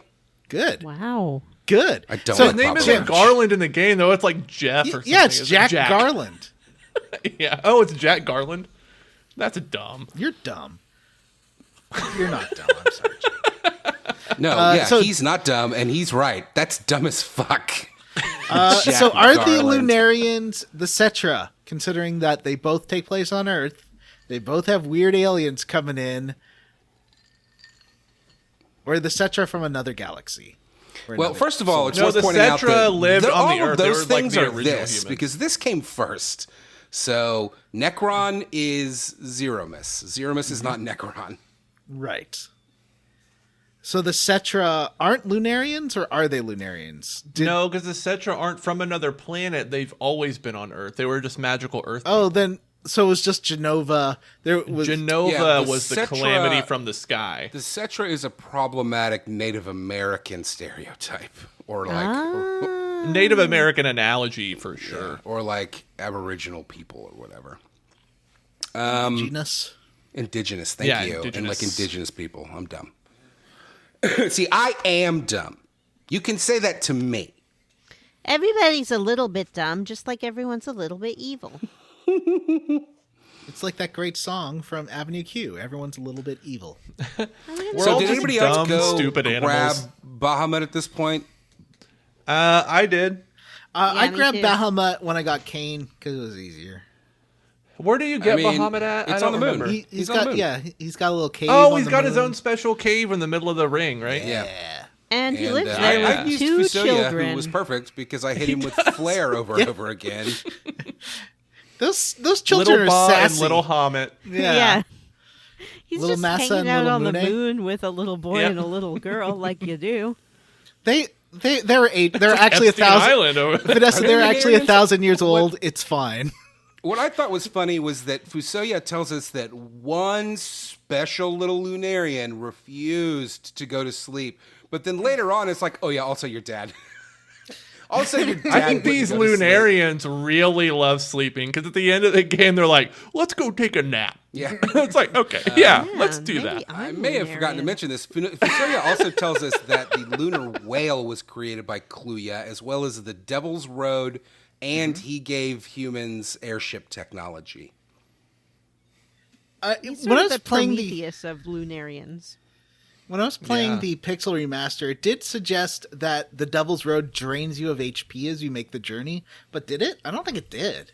Not I don't that remember that recall. happening. I don't remember it saying that. I think what I thought was that it was going to be a dungeon because they're Yeah. like, it's dangerous, and then it just farts you across the planet into Yeah. onto another continent. Just shits you onto another continent. All right. Well, yeah, I got Bahamut here, and it was fantastic. Best summon in the game. Does a shitload of damage. Mega Flare is the best. To defeat Bahamut, I didn't do it right. Apparently, you're supposed to really cast Reflect on yourself is the way Yes. to do that boss fight. I didn't do it, so I just kept having everyone else was dead, but he couldn't hit Kane because Kane kept jumping. That's the only way I defeated that boss. I didn't realize till afterwards there's a strategy to it. I think that I had a similar situation. I didn't do it right, and I think he killed me once, and the second time, most of the party was alive, but almost dead, but Kane was fine because he was always in the air. ABJ, always be jumping. So we head back to Earth on the lunar whale, and once we land, what happens? The Earth shakes, and the Giant of Babel is activated. I completely blocked this whole thing from my memory. I was like, what? There's a big giant robot in Final Fantasy IV? I don't remember that at all. Now, what's this robot like from other games? Are there any other Final Fantasy games with Dragon- giant robots? Dragon Oh Quest no, has these are one. these are weapons from Final Fantasy VII. Yes. This It's is a very big much, Earth robot. Yeah, it's very much it remind me a lot of that. Because it's sort of going around going, pew, pew. Yeah. We Does should put that happen in together a Final Fantasy VIII? timeline. Sorry, Johnny. You We go should put ahead. together a timeline of Final Fantasy games because they're obviously all just on the same planet and part of the same series. So why has no one ever done that before? Just been like, this happened here. Well, and not this happened Final then. Fantasy X. That one takes place on Spira. Well, Oh, but yeah, No, you're right. that's Earth 2. Yeah, that's We Earth as learned well. that. Yeah. Oh, that's also Earth? Yeah, All of because these games are Earth. because of Shinra. Remember Shinra? Yeah, because it ties to Final Fantasy VII, and Final Yeah. Oh, Fantasy shit, VII yeah, I forgot is about that. explicitly set on Earth. And Ivalice so is a- was it Chrono Trigger where you learn the old trivia and it's like, what did Secret of Mana, where it's like, what about Abraham Lincoln? Yeah, Yes, that was Secret of Mana. Earth, the Giant of Babel. Oh, right. We're going to get up in that robot, and then we get up in that robot. Well, then all of our friends show up in tanks and airships and stuff. Yeah. Get in the guts. Initially, we're supposed to go sneak into this thing before it launches. But unfortunately, right as we arrive, it climbs out of the mountain and immediately starts blowing up everything around it in what was definitely my favorite scene of the game. It was just pretty funny. Takes 2 steps, shoots a laser beam. It did take like shoots a laser 3 beam. minutes, though. That cutscene was very boring and very long. Yeah, by the way, Square, why not put in, ×2 speed like you do in your other remasters? Yeah, I felt the same way, actually. I mean, I guess these games are shorter, I think, than the PS era. Yeah. And they do have the run button. And also, I don't know if you guys use this, but once you get to a certain level, a high enough level, you really don't need to be using like magic or tactics during a lot of your random encounters. So you definitely, if you hit the Y button on the Switch anyway, I did that. it will auto battle for you, and that is sped up. The auto battle is sped up. It's the Sqwale button on the PlayStation controller. The Did you Sqwale say button? Sqwale? The Sqwale button. The Sqwale button. The fuck is happening? Sqwale Are you having a button. stroke? It's the Sqwale button. So the You just press Sqwale. Jesus fucking Christ. Welcome to Sqwale Woods. Sqwale Woods. It's the classic RPG podcast. This is Jim's new character that I want to hunt down and murder like You were the one who was telling Jim that he needed to learn to do voice work. Yeah, and I'm he's workshopping. workshopping. Yeah, I like Sqwale, man. He's pretty good. So the what was this? The Giant of Babel attacks. No, I was gonna say then... it doesn't auto attack though. I thought it would be like it does. AI does what's best. It just repeats the last set of moves you did. Command. Yeah. Yeah. So So you're you got to talking be about the auto careful. battle, yes. Yeah. Yeah. You got to I be careful with use that. some spells that way. I accidentally used some items that way. Oh no. Yeah. Yeah. Not Anyway, in the the Super Giant of Babel Nintendo version. attacks and starts blowing up everything in its path. And who shows up to save the day? The dwarves! Yay! A bunch of dwarven tanks appear, and they start shooting the giant. And Yang is with them, I guess, which is fun. I guess he was in the underworld. No, he was. Yeah. I don't know how. He He he was. Yeah, because he was there, and then you woke him up, and he's like, "All right, I got to get my Yeah, shit hit him with together." a frying pan. Yeah. Yeah. And then the And Red then Wings show up. Yep. Then the Red Wings appear, and they have Sid, the Mysidians, including a revived Palam Porum, and Edward, all with the Red Wings, and they Yeah. also assault the giants. Paladin and Porum Yay. showing back up again is amazing because they're just like, oh, this elder turned us back into people. Yeah. Like- Why isn't I the guess elder if you- in our party? I guess if you got hung up on the CPU, you would have seen this and seen that Paladin and Porum were Yeah, alive. I guess. I thought they were dead. Yeah, they weird. were. Anyway, they start assaulting the giant as well, and we join Sid on his airship, and he sneaks us in while the assault is happening. Sid does a crash dive into the giant and drops us off in its mouth. Yeah, I'm gonna drop you in his mouth. He's gonna swallow. You're gonna be on his tummy. You're gonna go inside his tummy now. Fusoya is able to bypass its barrier, like he said, and we get inside. deep And inside it's a dungeon. I don't know. Does anybody have anything they want to say about the dungeon before we talk about the bosses? Because that's basically the only It interesting part of reminded it to me of that other tower Yeah, level. well, it is. It's the Tower of Babel, and this is the Babel Giant. It remember when you had to go into that giant in Dragon Quest V and it had a dick? No. Is that the Well, one we played on the show? Because Yeah, that was they the one we didn't play played it. with Stan. So it's just you and me talking about that, Matthew. Don't remember that. You guys talking about Dragon Dick? So yeah, Vor. It's the Vor dungeon. It's a Bowser's Inside Story dungeon. Yep. What a great game. We should play that. It's the again. Bowser's Inside Story dungeon. We go into its tummy, and we work our way up. Oh, really? To its dick. What did Get you just say? ejaculated out. We go to its balls. I don't think that's where the CPU is, but maybe. I mean, you would think maybe like the heart or the brain, but it's all headcanon. Yeah, but we start in the head and we work our way down. So Yeah, it's going down. Oh, that's so true. somewhere down there. That's true. Maybe it's the anus. Maybe we're in his asshole. Sphincter.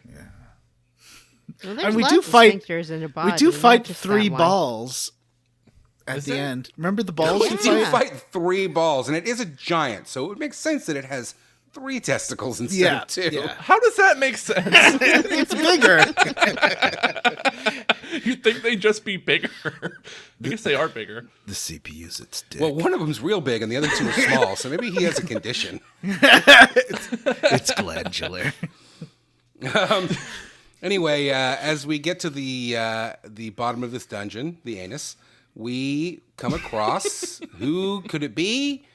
Our favorite new characters in the game, the 4 Elemental Lords. Yay! Tony, Barbarella, Fusellini. Scarmiglione, and the other And guy. the turtles, I don't tortellini. And ravioli. Ravioli.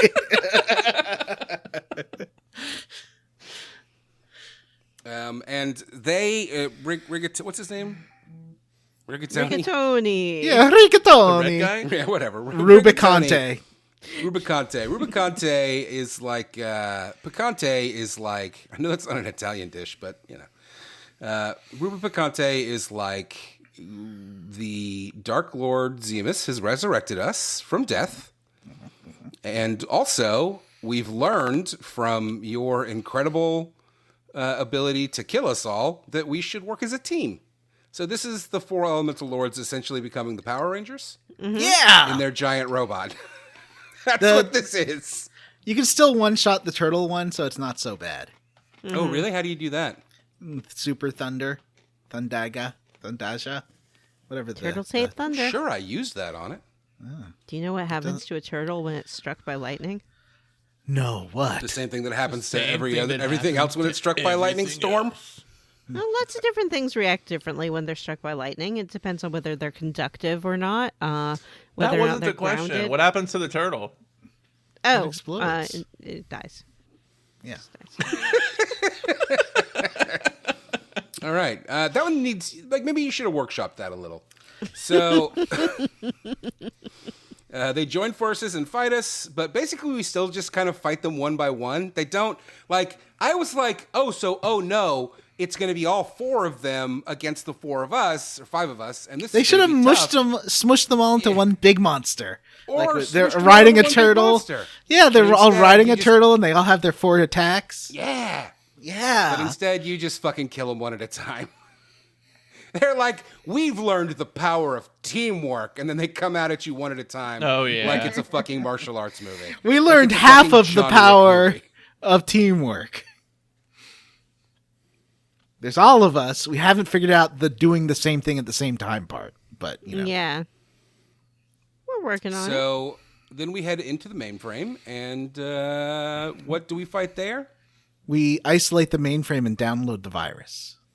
We fight the CPU, Johnny. We fight the We, CPU. we hacked the planet. We hacked Johnny, the we've planet. mentioned this already, but as Johnny said, this is where apparently young Johnny fell off and could not finish this game. Yeah. I found this very silly. Like, you go and fight the CPU? That's okay. Yeah. And the CPU is a weird. big floating phantasm sphere with 2 smaller Yeah. phantasm spheres. And you have to take down its firewall before you can do damage to it. I bet that was young Johnny's problem. He probably didn't read the screen where it said you have to attack the No. defense thing first. Here's what because adult Johnny did the same thing too. Grown up Johnny So killed you've both. learned nothing, is what you're telling No, us. well, at first, in the last 40 adult years. Johnny attacked the attack one and the CPU one, but if you isolate the CPU only, the CPU does like a super attack and kills 2 of your party members right away. Yeah. So like after every turn or something. So right? if you leave, well, after that, it will resurrect the 2 spheres. So what you have to do is leave the leave the attack sphere Leave the attack one, yeah. alive, and then you can kill the Kill the without CPU. it doing Adult the. Matthew didn't figure this strategy out and just kept killing the 2, the attack and the defense, and then just dealing with somebody getting killed. Like, this was the toughest fight in the game for me, for sure. because I'm dumb. And I did it bad, but I was so over-leveled that I just kind of persevered.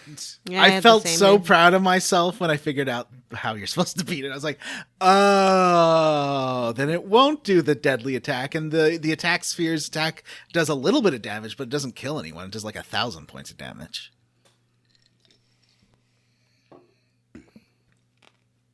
So... I We am defeat the the CPU, champion of and life. it begins to self-destruct. And who should appear? Mm-hmm. Golbez! Yay! He hasn't showed up this whole chunker. It's true. Fusoya, like, casts a spell on him to, like, bring him back to himself. He tells him to look deep inside himself. Mm-hmm. And casts a spell on him, which exhausts Fusoya. And we learned that Golbez was also under Zemus's control, which we already understood from what we had learned earlier. Yeah, but And what's more... Cecil is being a little bitch about it. Yeah. Well, what Cecil is a little bitch about is that he learns that Golbez is not just under Zemus's control. He's under Zemus's control because he is also the son of Kluya. Mm-hmm. He is Cecil's brother. Secret brother. Secret But whereas brother. with what's his name? Jumper, little bouncy Kane? boy. Yeah, Kane. Cecil was Kane. like, "Oh, Jumper. oh, I wish you would step back from that ledge. my friend." you know, with him, Cecil is all like, "Oh, no, it's not your fault, buddy. You were under a spell. Like, no bad. You can't feel bad about what you did." Kane's his in those bestie. circumstances. Kane's his... Yeah. Golbez is a stranger. His compassion should extend to strangers in the same circumstances. I He's felt still like learning it to was be more of good. like he thought he was an only child and he found out he had a sibling. and he Oh, was like, yeah. Now Ew. Kluya, he's like, oh, that's why Kluya's gone. He has a secret family who he also has to spend time with. When I was like a little kid, I kind of wished for a secret sibling, and then I realized that would be awful. And now, what if some guy shows up and he's like, "I'm your little brother"? No, That's what thank happens you. in a There Will Be Blood, and then that guy gets murdered by the river. I mean, Spoilers. that's what's been happening in Monarch, the new Godzilla show. That's the whole setup for Spoilers. Monarch. Is And it's Monarch pretty guy has fucking a good. secret family? yeah, Yeah, pretty it's good. really good. I'm like a couple episodes back, but that show is good AF. Any other I think the secret last family episode was kinda properties you boring, want but- to Oh, really? spoil? I haven't just watched go it yet. ahead, list them all. So, okay, well, it's something that happens in the first 15 minutes of the show. All right, back to the show. So we learned that Golbez was also under Zemus's control and that he is Cecil's brother. Fusoya and Golbez decide to leave together for the moon to confront Zemus and leave us behind like assholes. Yeah, they're like, And- yeah, I guess thanks for your help or whatever, but we can take it from here. Yeah, spoiler alert, they can't. But in the meantime, Kane shows up, and he also, again, he tells us that he was also under Zemus's control, which, listen, Kane, we know, all right? Like, we get it. Like, you suck, and we're mad at you, but, like, it's fine, buddy. I mean, it turns out that to be under Zemus's control, you have to have, like, the seed of evil in you, which makes me a little worried about the fact that you're my We've bestie. all And got you do the seem to seed have of eyes evil in for my me. girl, which is not good. Yeah, it seems like a lot of jealousy was in play in there. But he joins the party Oh, is that again, which why is fucking he has great because evil? honestly, Kane is pretty strong. Hey, Yeah, he- jealousy. Kane's defense- You know what, John? That's one of my top 3 least favorite songs ever. It's a bad Listen, song. you can't control your feelings, and if you get feelings for a friend's girl, that's something that happens to people. It's on you to control yourself. You know, that's your friend. What about that Drops of Jupiter song? For me, that's an... You know what? I hate that fucking song. I'll listen to that song. That guy's got a good voice. Sorry. I feel Sorry for loving music. Is that Coldplay? Are you talking about Coldplay? No, No. that's Play what Cold? was it called? Cold, the band Cold. that song is called Drops of Train. Yeah. Oh, fucking Train. absolutely be ashamed of yourself. So, Okay, but in Bouncy's defense, all of these villages only have like 10 people in them, and maybe Yeah, that's two true. of them are eligible women. So yeah.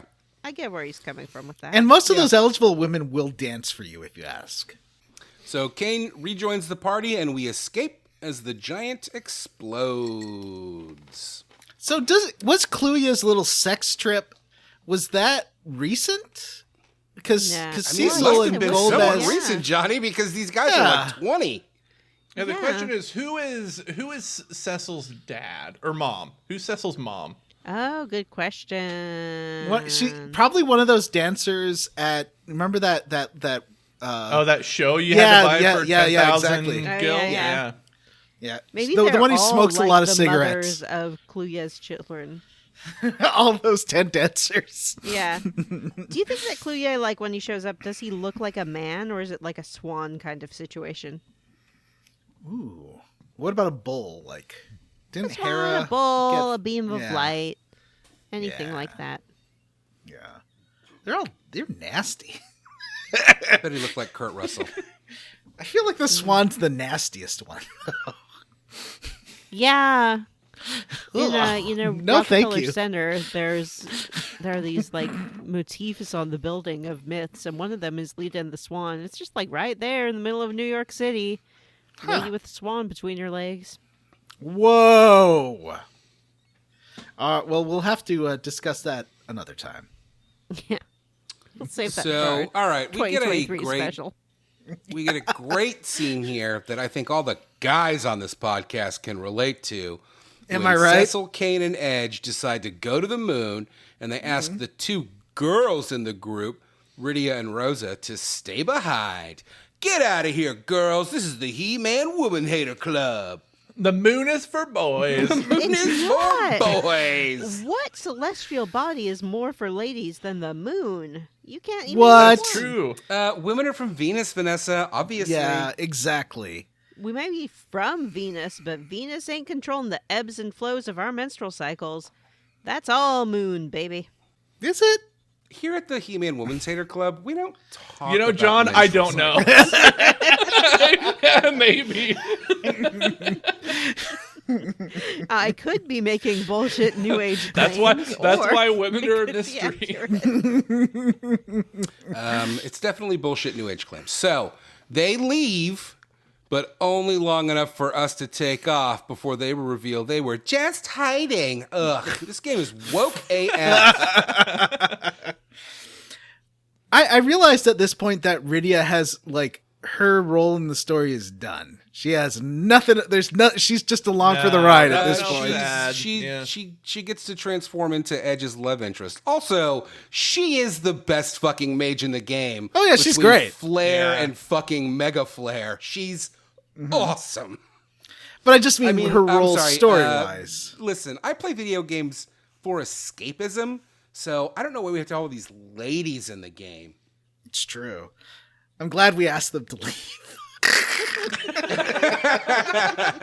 I wish they'd do that in Grand Theft Auto 6, right, Oh, boys? God. Oh, yeah. God. I can't wait to see that fucking madness that's going to happen when that game comes out. there's I said it gonna be earlier. It's going to be so- like The Last of Us 2 on fucking steroids. It's going to be crazy. Well, no, because dudes are she's going to not be like incels a- are going to be boycotting it. It's going to get review bombed. The But there's fucking also subreddit bikini will babes. Go crazy with The like incels fucking- love bikini babes. There are also bikini babes and I'm sorry, twerking John. ladies with big cabooses. I'm Yeah. sorry, guys. I don't want to get too real for you, but incels love bikini babes, but they only love white bikini babes. All right. Because they're also racists. Yeah, I've noticed Do you this guys weird not know thing that? where if someone is a bigot in one way, they're often bigots in multiple ways. Isn't that weird? Yeah. It's sort of like if you're really into conspiracy theories, like it's easier to believe other ones once you start believing one. Yeah. Well, if you're stupid. Yeah, Well, if smart you- people only believe in one conspiracy theory, and that is that JFK was killed by what I the meant. CIA. I would say, if you believe in one conspiracy theory, your likelihood of believing in others is higher because you are stupid. were believing in the first conspiracy theory. Okay, but the Earth is flat, though. Well, And January 6th was an inside job. I heard Vivek Ramaswamy say it in the debate the other night. I'm pretty What? sure that 9/11 was an inside job by the fucking woke mob. oh, What happened here? Vanessa's mood lighting just got interrupted. Yeah. my mood lighting's gone because my Anywho. mood changed so radically. Oh. These It's nice that they terrible added in a jokes. little bit of misogyny here at the end of the game just to kind of But- remind us that this game is from the 90s. This game also does have the women be like, fuck you, we're coming. So, you know, Yeah. like, Well, we kicked them out. They're like, okay, we want to go shopping anyway. And then they do their shopping and they come back. is that what If happened? they ever Crazy left. for the Yeah, they just like No, I don't think hid in so. the landing gear or crazy whatever. for fucking Cecil and the rest to be like, Rydia, get out of here. We don't need your absolutely insane black magic and summons. Right. So, Thank So, you. What the Vanessa, fuck? do you believe the lunar whale is alive? I just want to double check that. yes. Okay, great. Let's keep going. Do you believe it's a real whale? Yes. Objection! Why is Rob Reiner advertising a podcast where he says JFK was killed by a conspiracy theory on like? Rob Reiner and Soledad O'Brien. Yeah, I'm There just was trying. some I'm just trying to new- listen there to was my a new like documentary or some new YouTube history bullshit shit. that Yeah. like tried to show again that he got shot from the opposite side that he got shot from. Paul was talking about it, and I was very disappointed in him. At this point, who cares? Speaking of conspiracy theories, Anyway, so we go back to the moon. yay We'll go whale to ship the on moon. the moon. We head back to the Crystal Palace, and it is the longest fucking dungeon in the game. oh, but so many fun things to get and Yeah. secret passages to find. Yeah, This in was fact, fun. we can I talk liked about it, but I wrote them down, so I'll run through what's here. There are several Yeah. ultimate weapons. Each has a mini boss. So you can fight the White Dragon for Murasame. That's Edge's It ultimate was an weapon. easy one, but it cast Tidal Wave twice in a row. Fuck that. You can fight Dark Bahamut for Ragnarok. That's Cecil's tough ultimate one? weapon. A tough one. Yeah, it's does tough. a lot of damage. I had to do that. I one already twice. did all that shit to get Excalibur. Yeah. Come on. I You know. can fight a monster called Plague for the Holy Lance. That's Kane's final weapon. I did get that one. I like I that one thought that one was monster. pretty easy. I like that one monster that's just a big head. That monster is Yeah. pretty fun. I also like the can random fight encounters a- that's just like a giant anime robot. That's a pretty great Yeah. random encounter. You can fight the Lunosaurus, which is just like a skeletal T-Rex for a pair Yes. of a ribbons lot for the of girls, which are these fucking ones awesome. were super tanky. The Lunosauruses, a lot of HP on these guys. And finally, But you can fight Ogopogo for the Masamune, which is also Ogopogo? Edge's ultimate weapon. He has two. That's like Because an they can dual that's- wield.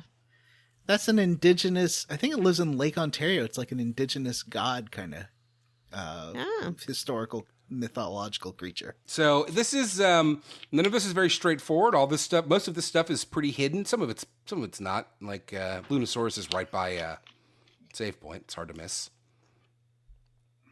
Did you guys get all the secret weapons, all the ultimate weapons? I did No. not, and I still got a don't. I lot got of them them. all.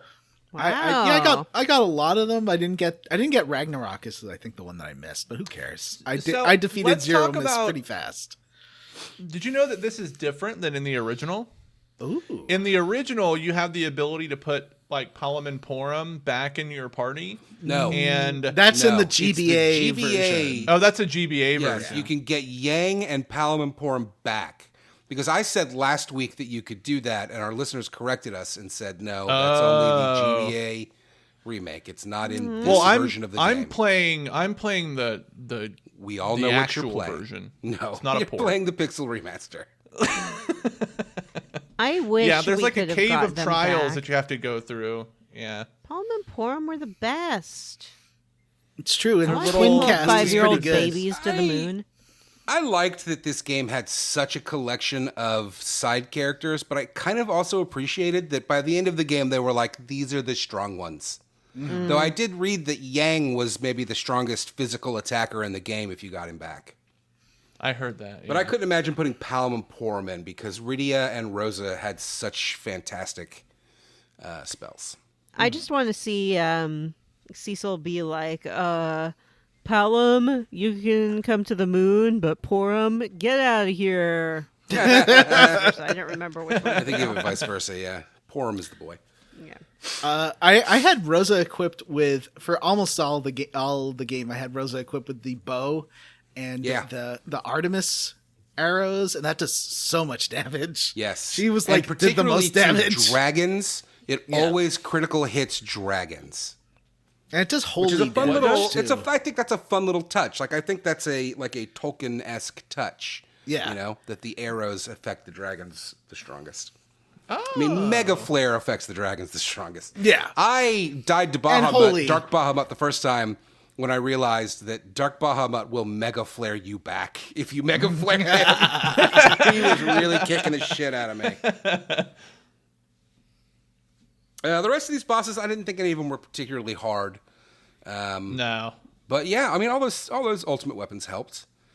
And, I thought it was hard to find my way through a lot of these because I could see the alternate route, but I had no idea how to get there. It took some. There's one section where like a lot of these secret routes are built into the wall, so if you can see a wall and there's black on the other side, like you can just run against it and find the route. The one that I had trouble finding was as you're making your way from like cave platform to cave platform. You go on a little walkway and it looks like there's empty space beneath, but if you walk to the side of the walkway, it branches out into like a secret walkway. Is that how you get the Ragnarok? Because I saw Ragnarok. Like you walk past it, but you can't get to it. No, Ragnarok's the first one that you find. Yeah, right? That one is the Masamune is the one that you have, Oh, you have to go through the. I got that one. Yeah, I got that one. Or maybe it was the other one, the Marasame. It was the other one for Edge. Oh, I only got one for Edge. Yeah, there's two for Edge, so you have to find the secret walkway on like in between platforms. It was very hard to find. I just happened upon it. All right, so we finally get there, gang. Mm-hmm. We get to the end of the dungeon, and who do we find? But Golbez and Fusoya confronting Zemus. They kill him for Zemus. us. And they fucking kill him. They just straight up very murder surprised. him. I thought they were going to end. get. I couldn't believe it. I was like, best end of the game ever. I love it. I don't want to fight a hard last boss. Mm-hmm. Just tell me what happens and I'll go home. Thank you. Mm-hmm. But Everyone's it's never happy. that easy. Oh. It turns out it wasn't. Well, as you may have heard in our opening little skit we did.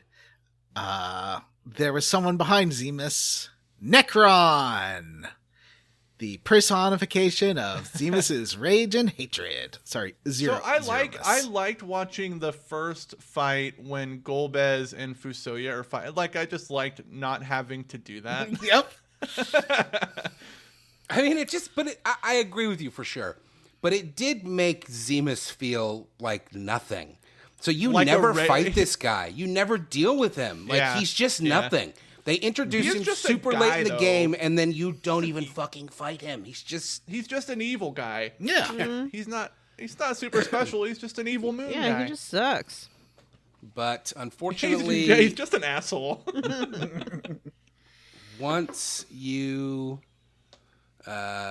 that happens, Zemus resurrects as Zeromus, the personification of Zemus's rage and hatred. What? Golbez. I thought like on the regular maps, like the regular layout or game screen, whatever, the overworld, he looks like the little flame guys that fall in the final fight in Super Mario Brothers on the SNES. You know when you're fighting Bowser and you have to go in between the little flames that drop on the screen in between Bowser phases? He looks like one of those guys. Mm-hmm. I thought he looked dumb. I was like, I can't believe this is the final boss. Like Zeromus at first looks like a blue cousin It. He's like covered in hair that I guess protects I think him. that looks cool. He looks like a cool vampire. He's got like a round head and yellow eyes and a big cloak. But then, Golbez tries to, Fusoya's like, use the crystal. The crystal will defeat him or like make him vulnerable. But Golbez can't use the crystal because he was too naughty. He was still a Dark Knight.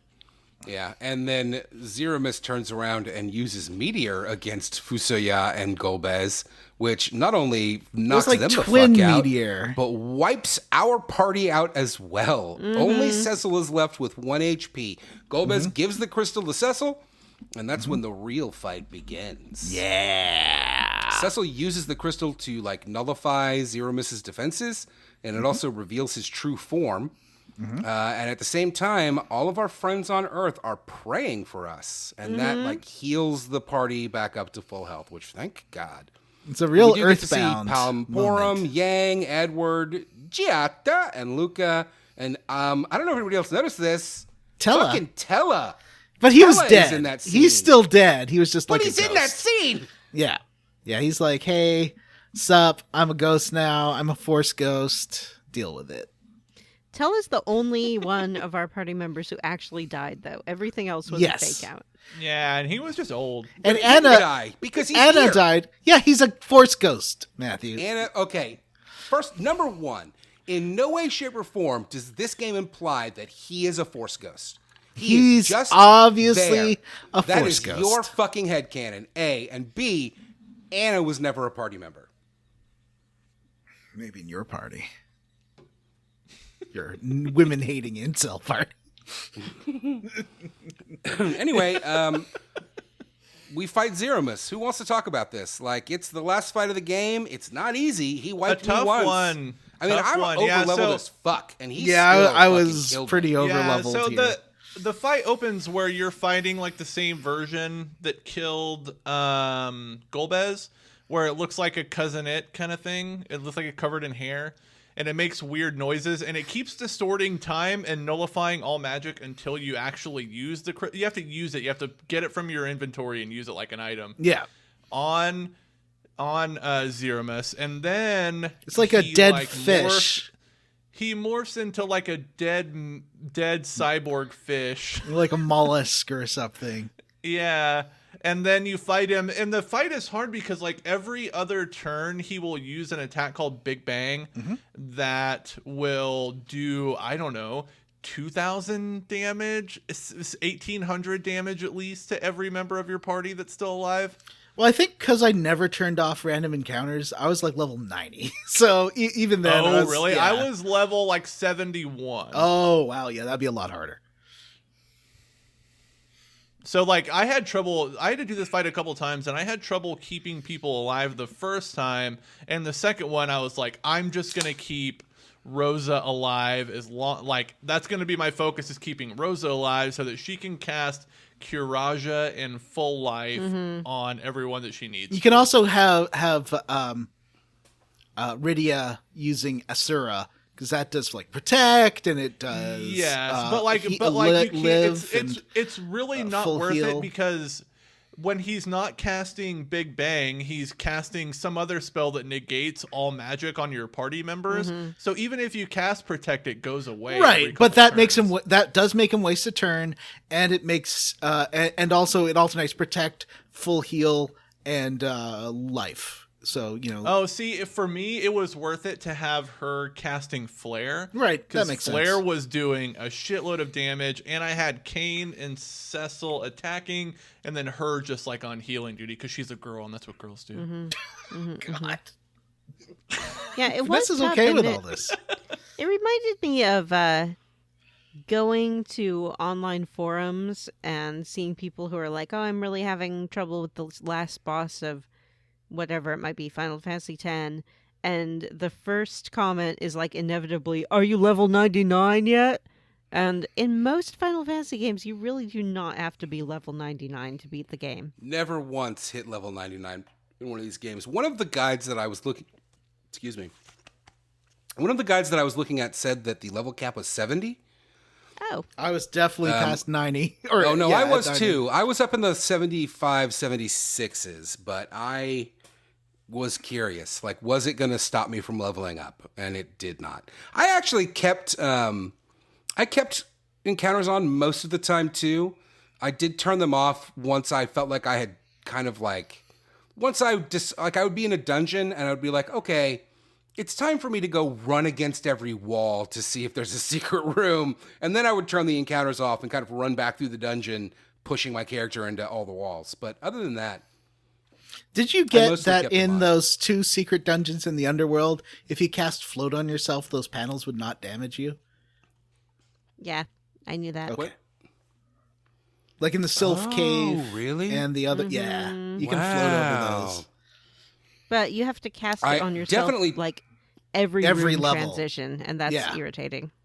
Yeah. I definitely had encounters off in those areas because I was just running around it with 1 HP. All right, so we defeat Zeromus. Woohoo! Yay! Fusoya decides to return home, and Golbez asks to join him. Wait, but I want thought to go take a nappy. But I thought that planet exploded. I don't fucking know, John. Where are they going? I think they're just don't going know. to the moon nap. exploded? It's their new The moon home. didn't explode. No, they're home it's between their new Venus- home. They Their said home that is they the fled moon. their their planet planet was because the it was moon. going to explode, but then No, maybe it's it's different. I don't know. I took it as they were just going to go find a moon bed and take a moon nap. Yeah, I thought they were going to Definitely find not. a new home. Yeah, maybe somewhere. that. Well, we're going to talk about that a little bit because something happens. Let's get to it. As Golbez leaves, he asks Cecil if he has forgiven him, but Cecil does not respond until he's leaving, and then he says, "Goodbye, my brother." I'm sorry, let me do my Cecil voice. His friends are all like, my "You brother." Really want to leave it this way, Cecil? That's Like, true. because- All of the because characters he really take a shit brought on them Cecil. women with him. He has someone to do the emotional labor for him and convince him to reconcile with his brother. It is not just the women. It is all of the characters get a word in and are like, "Really, Cecil? Don't be a piece of shit." So Cecil and Golbez leave. Cecil tells Golbez goodbye, and Golbez is like, "Thank you." And we return to Earth, and we get some epilogue scenes. We get a lot of epilogue scenes. I like that. Yeah, we do. We get, I didn't even write them all down. There were so many. We get Palamon training. Mm-hmm.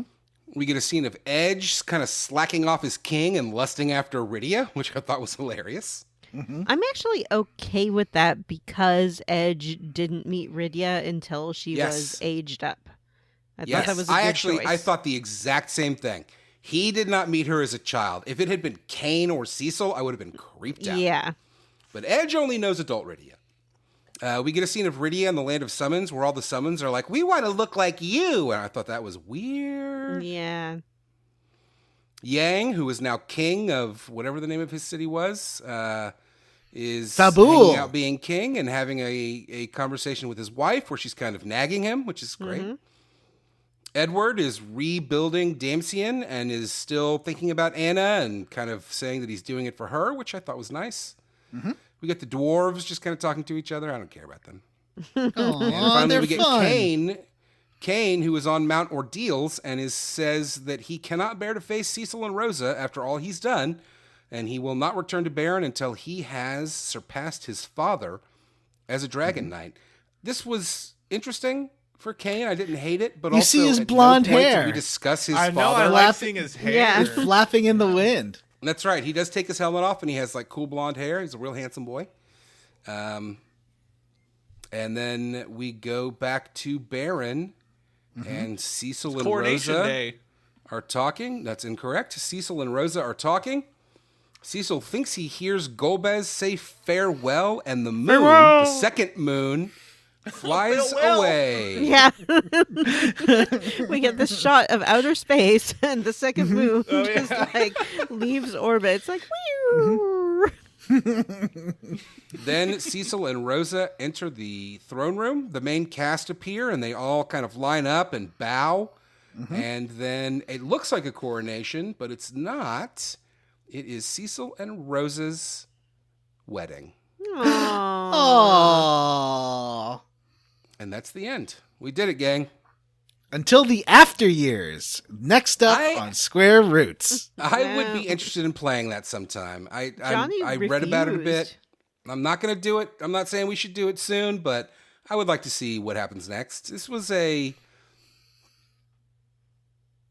It wasn't groundbreaking or anything, but by the end of the game, I did like these characters. 91. Particularly, 92. I liked Cecil and Kane. I liked Rydia. Edge was kind of whatever. A lot of these characters were kind of whatever, but I grew attached to some of these characters, and the plot was certainly, interesting enough. Nothing groundbreaking, but for like a fantasy story. Anyway, I would play it. And that brings us to what are we playing next time? Final Fantasy OG. Wow. Who decided this crazy fucking idea? Jim. It was Jim's idea. Probably Jim. Yep. Probably Jim. It was not me. No, I made No, it was Vanessa. I made a different other suggestion. And got shot down because nobody wanted to play it. I wanted to. We are. That's true. Jim wanted to play, which probably would have been more appropriate. Jim wanted to play Cthulhu Saves Christmas. Cthulhu Saves Christmas. But I suggested Final Fantasy 1. I wanted to continue playing these pixel remasters. I think they're really great. And I know that I knew that we could knock it out in 2 episodes. So we are going to knock out Final Fantasy 1 in 2 episodes. Next week, we'll be playing until we defeat the Lich in the Terra Cavern, also known as the Earth Cavern in the Pixel Remaster. I'm playing the GBA version. That's probably a mistake, Johnny, but it's your life. After which we will finish the game, and then we'll have a very special holiday week. Maybe we'll do something, maybe we won't. Stay tuned for that. And after that, it's BioWare, baby. Yay! Can we go ahead and announce what we're playing for that? Absolutely. We have several times. Oh, we have several times. This year's BioWare game is Dragon Age Inquisition. And we will You're be gonna playing fuck the game. Dreadwolf Iron DLC Bull. as well. Iron Bull's gonna get your butt. Exciting. Iron This Bull's game is gonna be your fun. dom. Iron Bull, he's where you're from. Iron Bull. That's my Iron Bull song. That was a great song. If it weren't for this show, that game would probably still be the only Dragon Age game I've ever played. Wow. Yeah. The other ones are just so ugly. They're so ugly. It'll be They interesting. are. There's- They're ugly ass games. There's a couple of moments in Dragon Age Inquisition where you're like, they did not have time to complete that scene. Like, there's Yep, one definitely. where Iron Bull's like, oh, there's the fleet getting sunk. You just see like these little blocky ships explode in the background. Yeah. It looks so bad. A lot of the character cutscenes when a new character is introduced to your party are pretty badly directed. It will be interesting to see how you feel about Inquisition now that you have played the other 2 games and have more of a lore experience. Also, remember... Oh, for sure. Remember that no matter what platform you're playing on, you can go to the special website, the special BioWare website for Dragon Age. The Dragon Age Inquisition, Keep. Dragon Age Keep, and enter in all of the choices that you made in the first 2 games and import that into your new game. I think I'm going to say that I knocked up What's-Her-Face. Before we decided this was going to be BioWare game, I think like 2 or 3 months ago, I randomly started a new playthrough of Dragon Age Inquisition because it's on Game Pass. And I was shocked when when you start the game, it's like connecting to EA servers. And I was like, are you shitting me? This is still happening in this game. Yeah. That's a bummer. But Well, we're excited for all of that. grab your delicious It'll lore. be fun. And now it is time for our end of series Squarely Against. So not just this episode, gang, give us your final thoughts on Final Fantasy IV. Are you squarely against or roundly for this game? Vanessa. I am roundly Final Fantasy for this game. I always sort of thought it was my second favorite after Final Fantasy VI of the SNES era Final Fantasies. and I still feel that way now. It's a fine game. I really like Palom Emporum. It feels a little bit of a small game in some ways, but that's okay. They're constrained by the technology of the time, and I think that Cecil is the hottest Final Fantasy protagonist. You heard it here first. He has a dark past and very floppy hair. Mm-hmm. Johnny, are you roundly for or squarely against Final Fantasy IV? I'm roundly for it. It's nice to finally beat it after having played it originally 30-something years ago. And Sid is the best Sid. Hottest Sid. Even if he's 72, I'm fine with... You know what? So's Brian Blessed, and I'd make out with him. He's basically Brian Blessed? Oh, John Brandon, you're here to make out with me! Boy, he's so enthusiastic about it. How could you not make out with him? Exactly. I could manage. What about you, Jim? Are you roundly for or squarely against? Also, I think that it does a lot of smart things. It's surprisingly... It's got a lot of neat things. Hey, Jim, what do you think of actually? Yeah. So anyway, Jim, what do you think? Roundly for, squarely against? I am roundly for. I think this game is really fun. I think it's constructed really well, and in that, like how it drives the plot forward, and it introduces characters, takes them away, which is not still to this day not really something you see in a lot of kind of mainline, especially Square RPGs. Characters coming into your party dying, new characters getting introduced like 2/3 of the way, 3/4 of the way through the game. Not something you see super often. So it's cool to see that, and it's cool to see the game handle that so well. I thought it was still kind of challenging in certain spots, even with the quality of life improvements, with the gil and the experience. Still found myself grinding a little bit, but it made grinding just part of the gameplay and not as much of a chore as I imagine it probably is in the original. So, yeah, good game. I'm glad that we played it, and it's definitely up there in, the top games that we played for the show for me. You say that every time you like a game, though. Do you know that? Every time you like a game, you're like, it's up there in the top, but it's like half the game. Check my voting records, bitch. I don't know what that means. I think Your presidential voting records? When we do we the already ranking know episodes. You voted for Donald Trump, you son of a bitch. No, I think earlier in the show, like in past seasons, we played a lot of games that are, to use Matthew speak, mid. But we've played a lot of bangers lately, and I want to recognize them appropriately. Timothy Matt, what do you think about this game? Just announced the game of the year. I'm pretty sure it was Baldur's Gate 3. Yeah. Oh, we There should. goes. Did any of us choose that as our? vote? I did. Okay, good. No, wait, job, I chose Vanessa. Starfield. Yeah, I I'm chose. glad anyway. they had the little boy We'll talk from about that Life in a of minute. Pi, and Oh, is that who that is? I thought it was Yeah. Timothy Chalamet. Oh, it is. It is. Is it? I don't know. All right. Matthew, what are you squarely against? Well, I'm squarely against this fucking game. I hate that you all chose this. Listeners, patrons, sons of bitches. No, I really liked it. It was great, and I'm definitely roundly for it. It was a great game. I didn't give our listeners much of an option. I gave them the option of this or Final Fantasy V because I was adamant that we were going to play one of those two games this year. And I am very glad that this was chosen. It was a great time. I mean, it helps that it was the Pixel remaster, and I was able to, play a modernized version that was slicker and smoother and easier and more in line with what I want out of a game like this.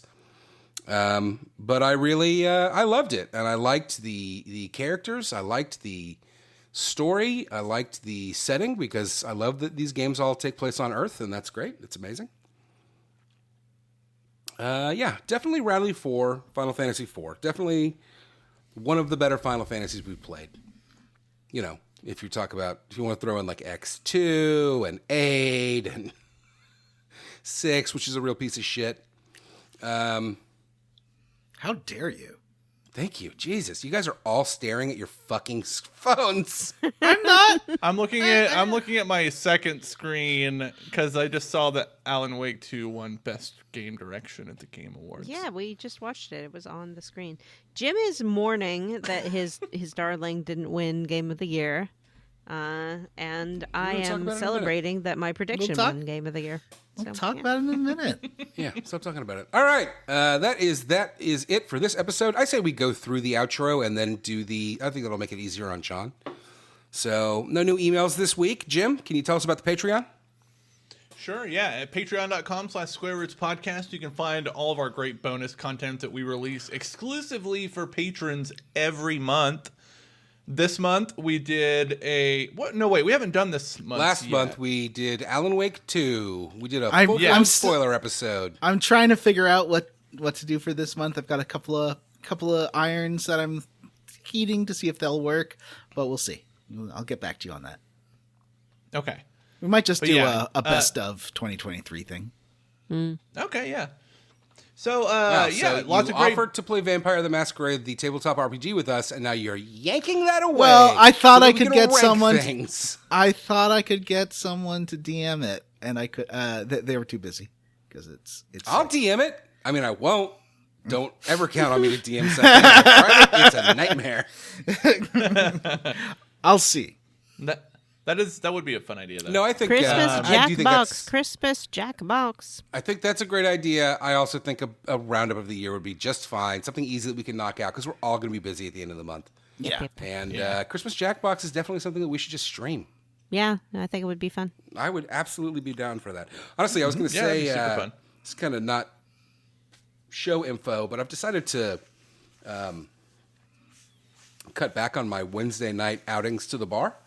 And that means that if you guys want to stream or do something on Wednesdays, I'm around. Cool. Hey, I'd be down for that. Yeah. Matt, if you want to jump on a Zoom sometime, we can do that OBS thing together. Yeah, I'll take a look at it this weekend. I've been real busy. Okay. I'm going to look at it this weekend and see if I can figure out how to set something up.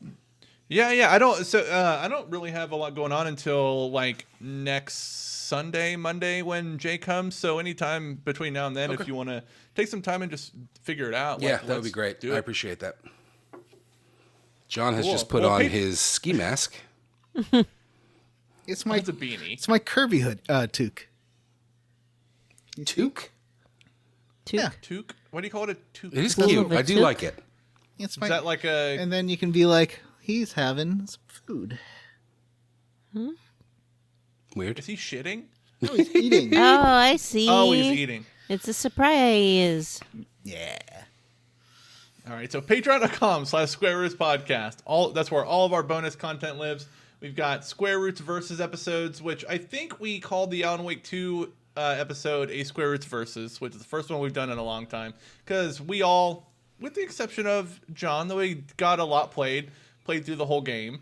And the exception of Vanessa, who didn't play it. And the exception of Vanessa, who didn't play it at all. I'm going to try and finish it this the weekend. two of us finish the game. But we'll see. Yeah. We'll see. There's a lot of other great stuff on there. We've got some movie commentaries, discussions about other games, level up episodes. We've covered some other game adaptations on there that are pretty funny. So check that out. You can have access to all that content at the $3 level on our Patreon. The $5 level, you can do all that cool stuff. Plus, you can vote on the games that we play on the show. Next year, we'll have some really interesting votes.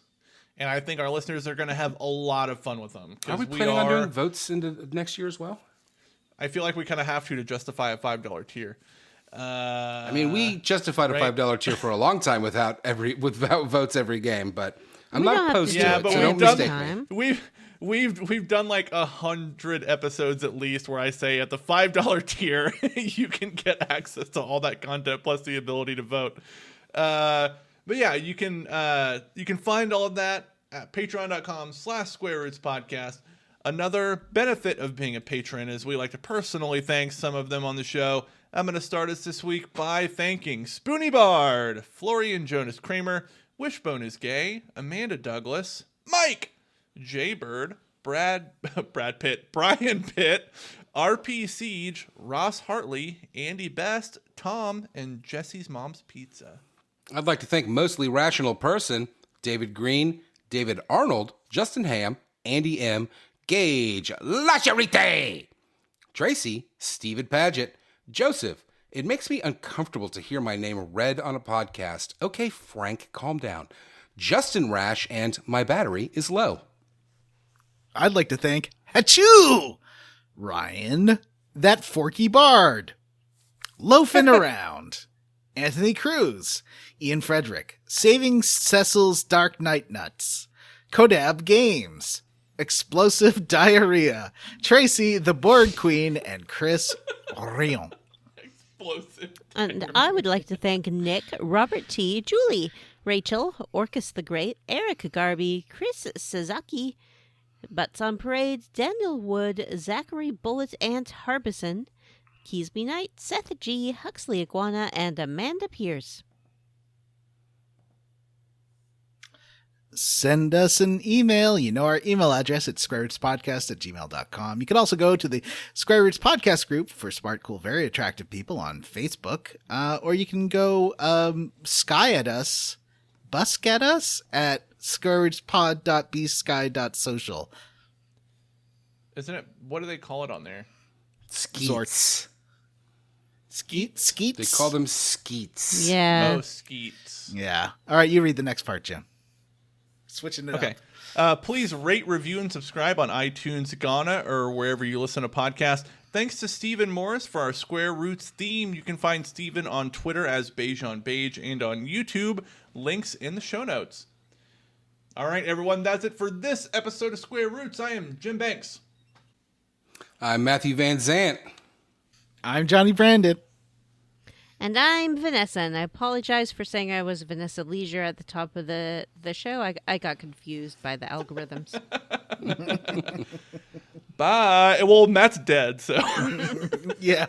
He died last Why am I year. dead? You died last year. Remember when the AI said you'd passed yeah. away? That's right, I died. I died, and it's not shocking to anybody. Bye. Bye.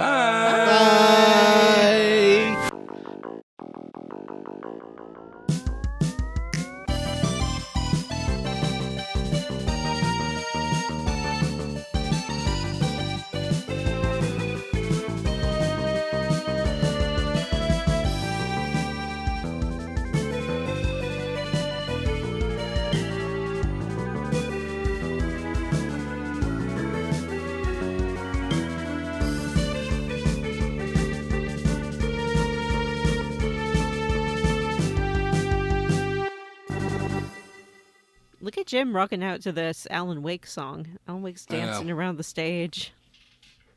Okay, I have to watch that for a second. Come on. You can't tell me that and have me not look at. And I think it's about Is he over. doing that crazy Alan Wake dance? John, the doctor scientist guy from Control does the voice of Alan Wake. I didn't know that. He's singing on stage doing Alan's parts. Oh, they got the dancers. Yeah. Okay, you know what? I'll turn it on too. Fuck it. It's fine. I liked it. We're experiencing it live. And our listeners are getting to hear our All right, reactions in cracking real this up. time.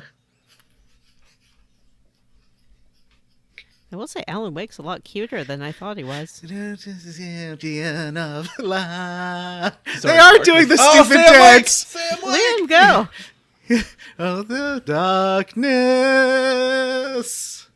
Who's this guy in the This is vest? the lamest dance moves ever, but they're so great. Is that Ryan Seacrest in the vest dancing around?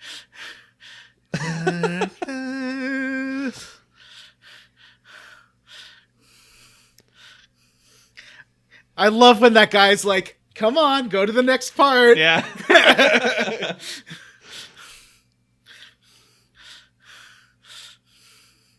Dun, dun, dun, dun. Sam Lake's having such a good time. He is. Look how happy he is. Woo! Yay! All right. I'll watch that performance again. But Vanessa, that whole thing's in the game. It's great. The whole dance? Yeah, that whole The dance. whole musical number, and there's a jazz Interlude? section in it that they didn't do the dance to, but there's a whole spoken word Alan Wake jazz section. Oh, it's I loved great. it. And I also think that every ad for every video game from now on should just be the characters dancing in a choreographed dance. It should. It should. I agree.